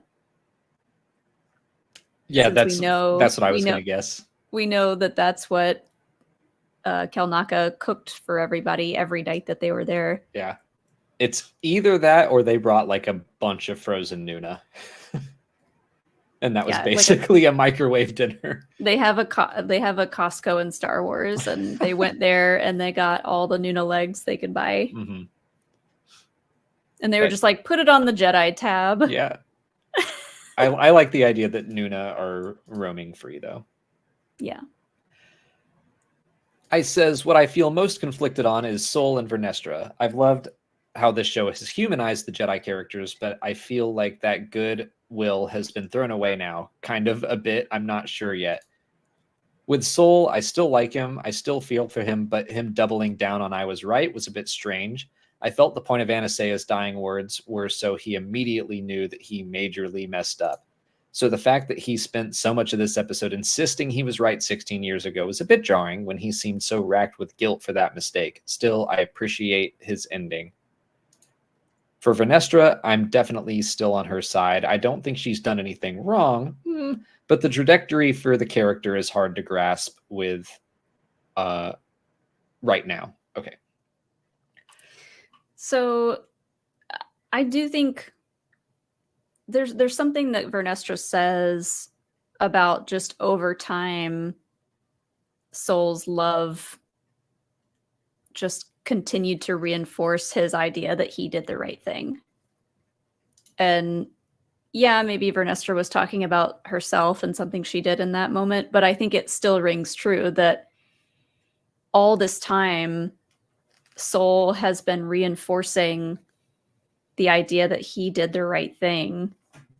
That, yeah, at this point, it's going to be hard for him to just admit that he did the wrong thing. Does that make sense? Like, if you live with a lie that long, you can't just drop it. Yeah, you have to convince yourself that I did the right thing. And that what I don't think he felt good about killing Mother Anastaea, but he had to justify it in order to keep on going. And he buried it really deep down. Like, that's the kind of thing that takes years of therapy to get out. And we know the Jedi don't have therapy or therapists, so. Because then that would fix all their problems, and we wouldn't have any fun stories like this to watch. Yeah. Yeah, I was upset with him that I'm like, stop doubling down, dude. Like, because I like Sol, but I can't. You're going somewhere where I can't follow. As for Vernestra, yeah, I'm not on her side. I can find ways that it makes sense with her book. Like, I can connect those dots, I think. But I don't think lying to the Senate was a good idea. And I think that will come back. I think she is in a similar position as Indara was when we see the end of the flashback in episode 7, where Indara is like, you made your bed, now you got to lie in it. Mm-hmm. And I think Vernestra is kind of like, well, here's what happened. Now we have to reinforce the lie to make this as small of a mess as possible. It's still going to be a mess. It'll be a small and controlled mess if I can control the lie. Yeah, which you can't. Like, it's not going to work. It's just going to snowball, especially for a Jedi who is that's just going to be racking around in her brain along with whatever happened with Kair. Right. That stuff just snowballs. And if you don't go to therapy, if you don't go to therapy and you don't acknowledge it and reckon with it, then it'll just take over your life. Yeah. And as John points out, she is planning on hunting for Kair. Yeah, I think she has all intents to solve the problem before it gets worse, but that's not going to happen. That's not an interesting story. Right. It's going to get worse. I don't think they're going to take the character of Vernestra and destroy her completely, but I don't think they have right now, but no. It is a bit of a oh man. It was easy for them to do with Sol because we only knew him for 8 episodes. Mm-hmm. Vernestra, we've known for a long time. Yeah, but I think that's kind of what Leslie is talking about, like the whole institutionalized Jedi, that it's easier to be good alone, maybe, than it is with 10,000 other people who have their own ideas on what it means to be good. Yeah. Totally agree, Ice. At least they didn't make her a Sith. I was worried about that, and I'm so glad that they didn't do that. Yeah. Me too. Ing says, is there any difference between the sisters being clones versus them being the same person, as Soul says? Yeah, so I think that if we were to take a blood sample from two different clones and look at their symbionts, I don't think they would be exactly the same. I think that's it, that somehow the girl's signature in the Force is identical. Yeah. So it's just being clones versus them being the same person. I think just because they were created at the exact same time and like born as twins. I don't know. I never thought that they were clones of each other, but No. guess It's just like they're asking what's the difference. Oh. And I think so. Yoda in the very first episode of the Clone Wars says each of you are identical in the different in the Force. I you think might the difference look the same, but you're. Go ahead. Oh, I was letting you finish. Oh, the clones might look the same, but they are different. They have their own personality, their own signature in the Force, whereas the girls don't. Yeah. Somehow. I think the difference is just that the girls were created at the exact same moment in time. And the clone has to be created after something else. That's true. Yeah. It could be quickly after, but it's got to be copying something that already exists. Yeah. Instead of like splitting a consciousness, which we still don't know what that looks like exactly. Yeah. At this point, we're splitting hairs. But good job. Miranda here. Thanks for being a member of the 603rd. Ooh, I have a milestone. Couldn't they bring in Ray's dad's actor as a rival acolyte? That doesn't make sense to me. Only because he's supposed to be like a messed up clone of Palpatine, basically. Yeah. So I don't know. Was that actor in something else that I'm not remembering? I don't know. I don't know who that actor is. Mm.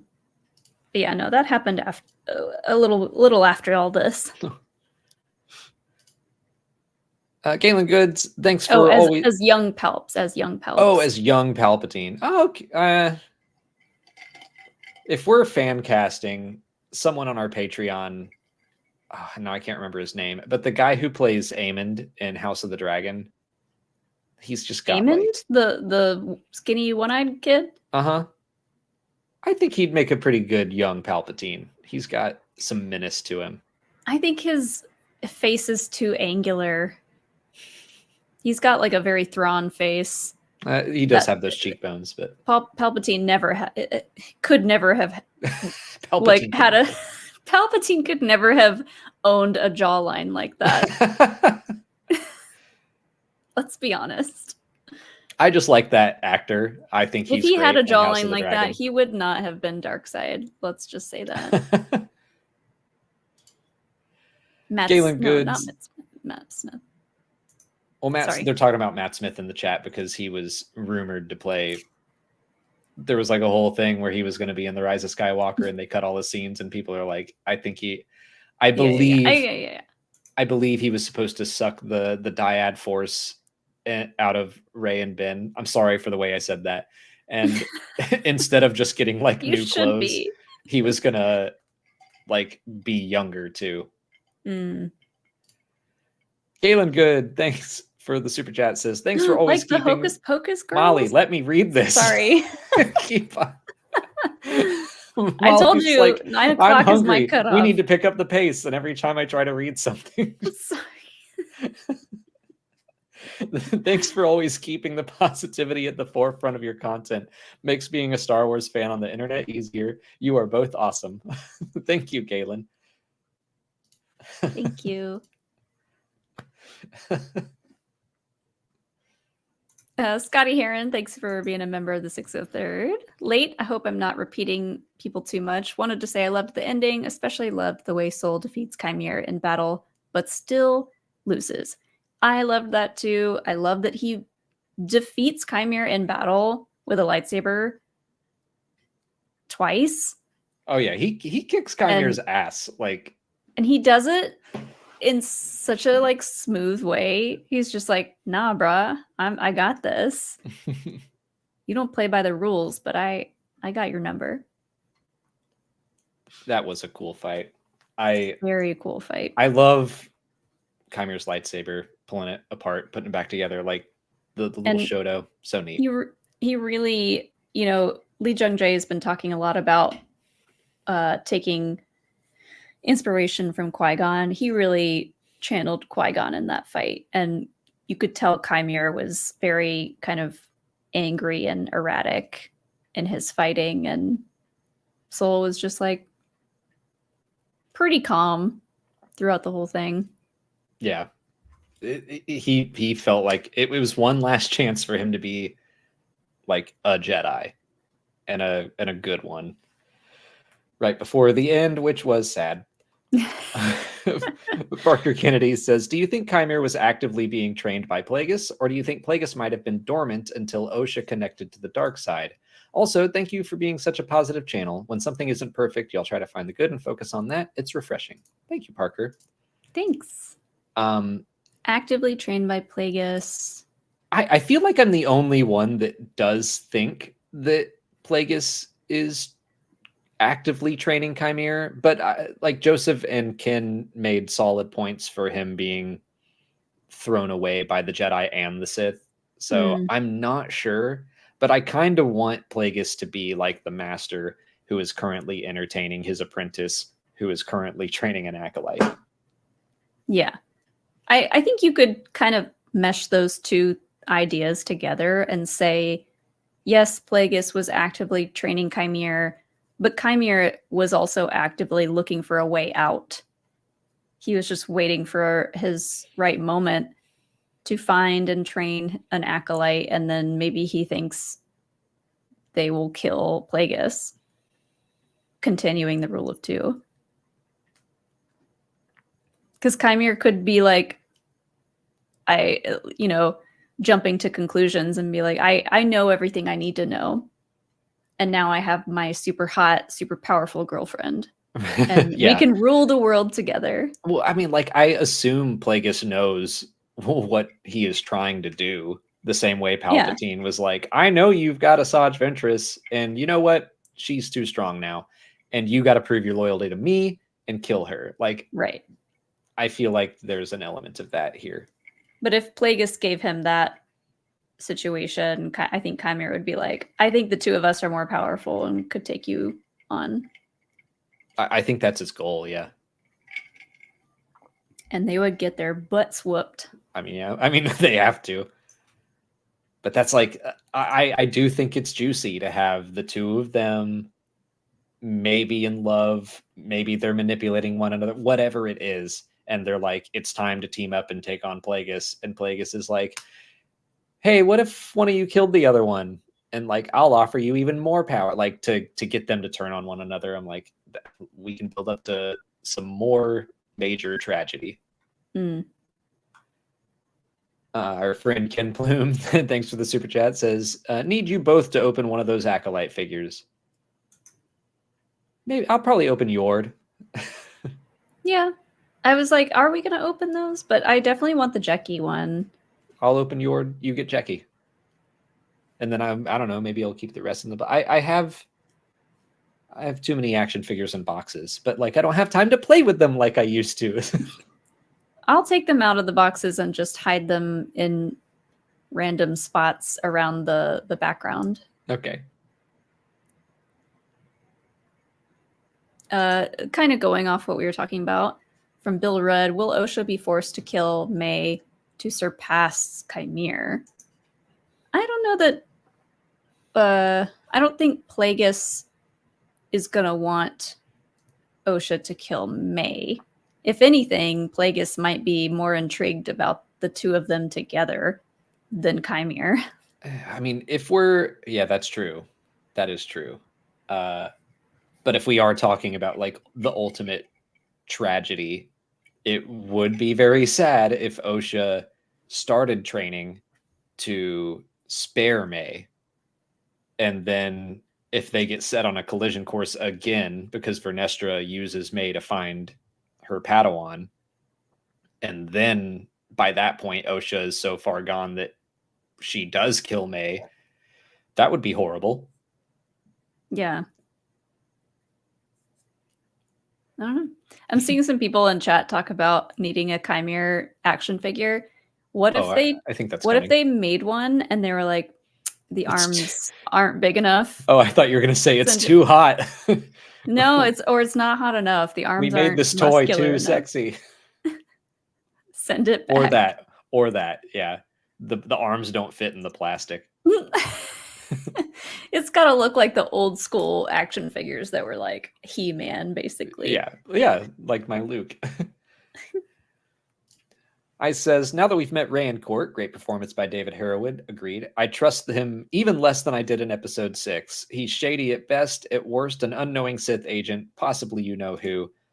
I at least know Vernestra truly has the greater good motivating her, but it just totally reads to me that Ray in court doesn't like the Jedi. Like that, the Jedi have some independence from the Republic Senate, and he wants to bring them to heel and take that freedom away from them and restrict what they can do to help people. That's ultimately what he's doing. Yeah, I mean, I view Ray in court as like Ross in the MCU trying to get the Sokovia Accords passed and be like, no, you all have to answer to us and we will tell you where you can and can't go and blah, blah, blah. Yeah, I don't trust Ray in court at all. I thought I liked the character and how he is portrayed because I think he's very interesting, but dude's up to no good. He got an easy out in this show because he was only mentioned early on, and then he had this one baller scene where, yeah, everything he's saying on the surface sounds great and right. And like, ooh, yeah, stick it to the Jedi. But he's a senator. If you really sit and think about it, he's probably doing it for selfish reasons and up to no good. For sure. The Real Code Black, I'd watch a whole series of like a group of Force scholars and thrill seekers traveling the galaxy, finding vergences and getting into adventures. That would be kind of like Wayseekers, but different. Or like, I've not pitched, but like I think a fun animated series would be Luke and Lor Santeca, and throw Ben Solo in there too. Like they're just exploring the galaxy, picking up. They can go to a different planet every episode or every arc or whatever. Help a group of people learn something new about a different aspect of the Force. Like I think that would be a really wild and fun show. Mm-hmm. I'd watch it. Scotty Heron says, my silly gripe, I wanted more Cortosis action in the finale. Wanted at least 200% lightsaber headbutts. Chimere's split saber, though, was sick AF. I thought that was what he was trying to do when he was like pulling his saber to his head. I was like, why not just headbutt it? I know, you were so like, just boop. You could have done it. Boop. But I did like the slow little threat of it happening. Maybe he was just cocky. Maybe he wanted Soul to feel that dread. Yeah. Either way, I enjoyed it. Alex von Gollum. Hello, y'all. Why did Soul want to prove that May and Osha are virgins in the Force? What did he stand to win? To prove he made the right decision? Yeah, I think he wanted to prove to the Jedi that they were there for a noble cause. And he was doing the right thing because he discovered this great virgins. Yeah, I agree. Like, I think it's a flimsy excuse on purpose for the writing. I think that he was like, hey, if I can show the Jedi there's a virgins in the Force and that I discovered this power of like life created through the Force, then they might forgive me for everything that happened. that's where I think his head was at. But yeah, it felt flimsy to me. Yeah. And then they also said that last Vestra costume was very luscious and fancy. Maybe she foresaw she needed to compete with the future dresses of Mon Mothma.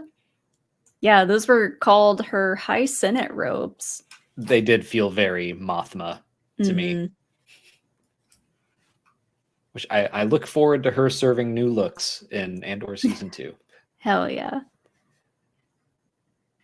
Miranda here just says, emotions equal the Force. I don't agree having with emotions? That. I don't agree with that. It's an aspect of the Force, but I don't think...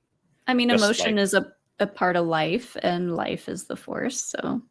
Yeah, sure. But I don't think it's just emotions and the Force are equal. I think emotions are part of the Force, but also keeping them, and obviously they can drive the dark side, but when we were talking about the senator. Oh yeah. I really liked that line because it threw me when he said, "You claim to control the uncontrollable," and I was like, what, the Force? And then he was like, and Vestra said that. He's like, no, your emotions. I was like, oh, damn. That's like, that was pretty good. You know what my first thought of was what the answer to that was going to be? And I was like... I agree, Maria, here. That was a good moment. They were like, control the uncontrollable. And instead of emotions, I was like, children? They can't be contained. Just goes to show the kind of parent I would be. They're uncontrollable. Why even try? Ice, talking about Rancourt, says he even wants to bypass the larger Senate now he's so cutting corners to get what he wants. A small room is a lot easier to sway than the Senate. I think Vestra is doing what's necessary in the long run. I think she's throwing Rancourt and his nosy senator pals a bone so she and the Jedi can focus on the real threat, her former student. However, I do think she will be transparent with Yoda, and maybe the council might be past a point where she can justify keeping it on the DL. A fallen Jedi at large might even be something Yoda keeps an eye on actively after everything with Aslan Rail in Phase 3. Just saying, Charles Soule consulted here, and it already pulled from his work.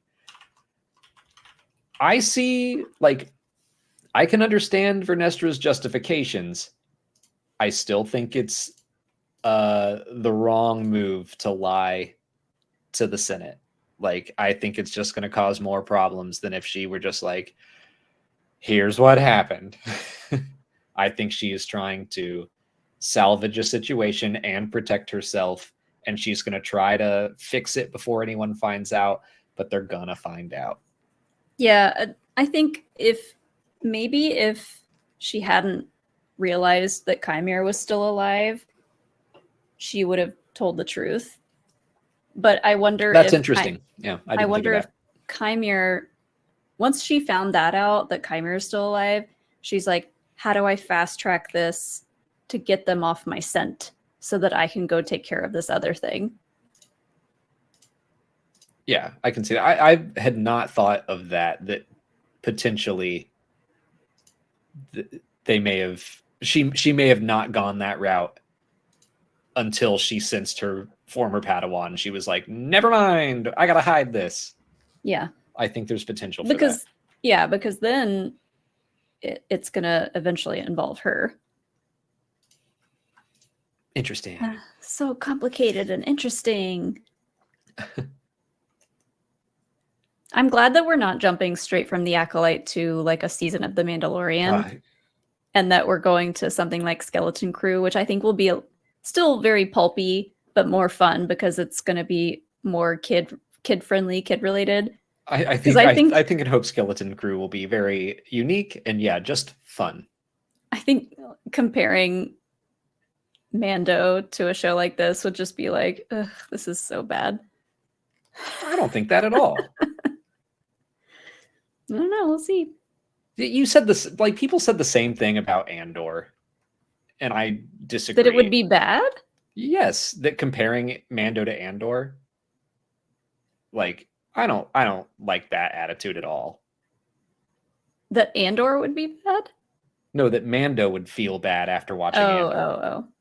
And like, no, they're just different. Like, I think Skeleton Crew is going to feel a lot like Mando. It's part of the Mandoverse. Yeah, but I think it'll be more fun. I think it'll be different and fun, but like, I don't know, that attitude just really annoyed me when people were like, "Oh, Mando's going to be garbage now." I guess I'm I'm still salty about just season 3 in general, specifically. Gave us Keller and Beck. I loved that. Yeah. I have thoughts. Okay. Meg B says, I don't think Kair is down bad for Osha so much as still manipulating. He knows her biggest weakness is a sense of failure about not being a Jedi and is like, no way, you're not a failure. You're amazing. You're a girl boss Sith now and I love you. Aww.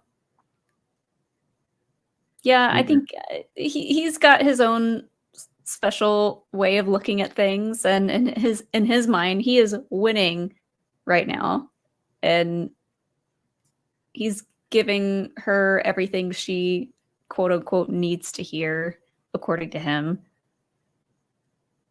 I think he understands that, yeah, she felt like a failure and wants to fix that. But I think he also knows how to manipulate her. But I kind of hope that she also finds out how to manipulate him over the course of their student-teacher relationship.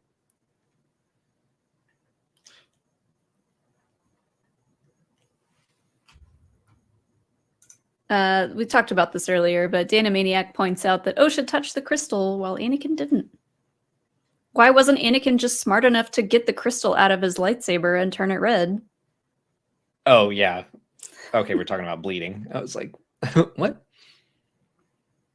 But yeah.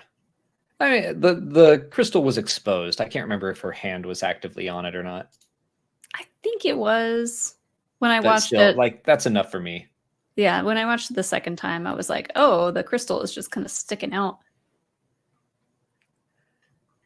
Scotty Heron says, out the Wi-Fi is able to contact my dealer. I am not. To my Honda Civic, I shall go. Grave care, a mistake. Of course he drives a Honda Civic. It's his ride or die. That thing will last forever. I really like our boomer Plagueis and I guess our stoner Yoda that we Yeah. Yoda is definitely a stoner. Explanatory live. If Kair can wipe the memory, then why not use that power all the time, even on Soul? In fact, you could wipe May's memory and then just take her with him.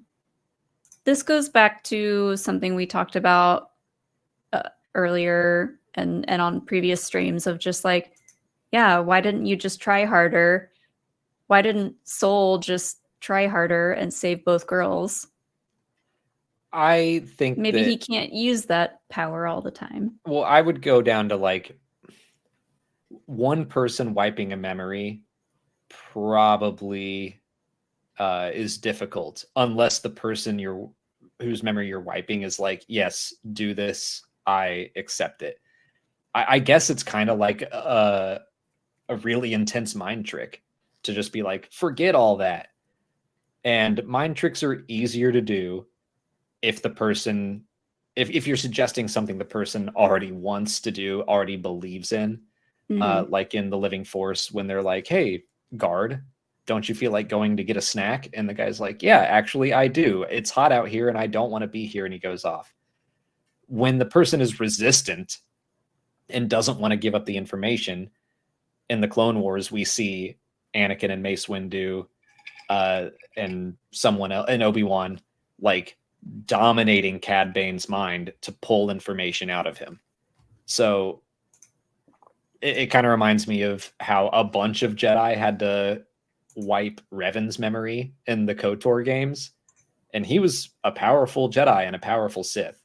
So I don't think Kair could just run around being like, boop, erased your memory, boop, erased your memory. Yeah. May wanted him to do it and allowed it to happen. Yeah. Soul would not have allowed that. Right. Like the whole a Jedi's mind is fortified, you know.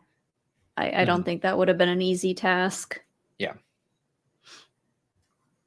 Vacation mode. Thank you for the very generous super chat. Looking forward to Soul as a Force Ghost in season 2. Thanks for your channel. He would be such a nice Force Ghost, I think. Unfortunately, I don't see that happening. Maybe some flashbacks, because I wouldn't mind seeing more of JJ. He was great. Yeah. Darth Hughes, I liked the Acolyte more than Andor, even though the Acolyte isn't perfect. Best thing in Andor, in my opinion, was the Ricotta Kyber crystal Easter egg.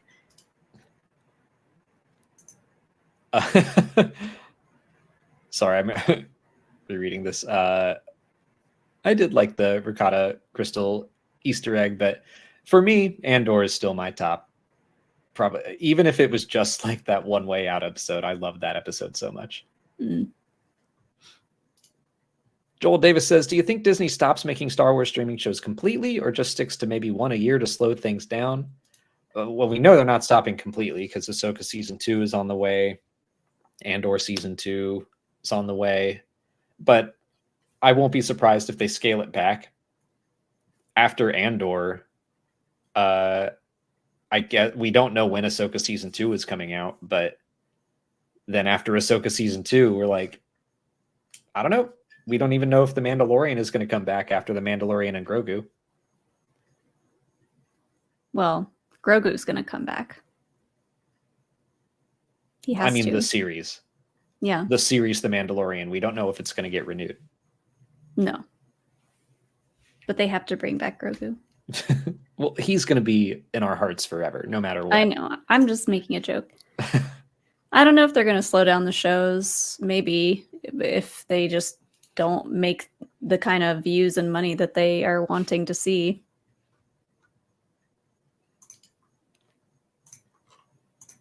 I think they're already slowing down because we don't know what's on the horizon. Yeah. Dean the Machine, if Chimere dies off-world, Plagueis is rideless.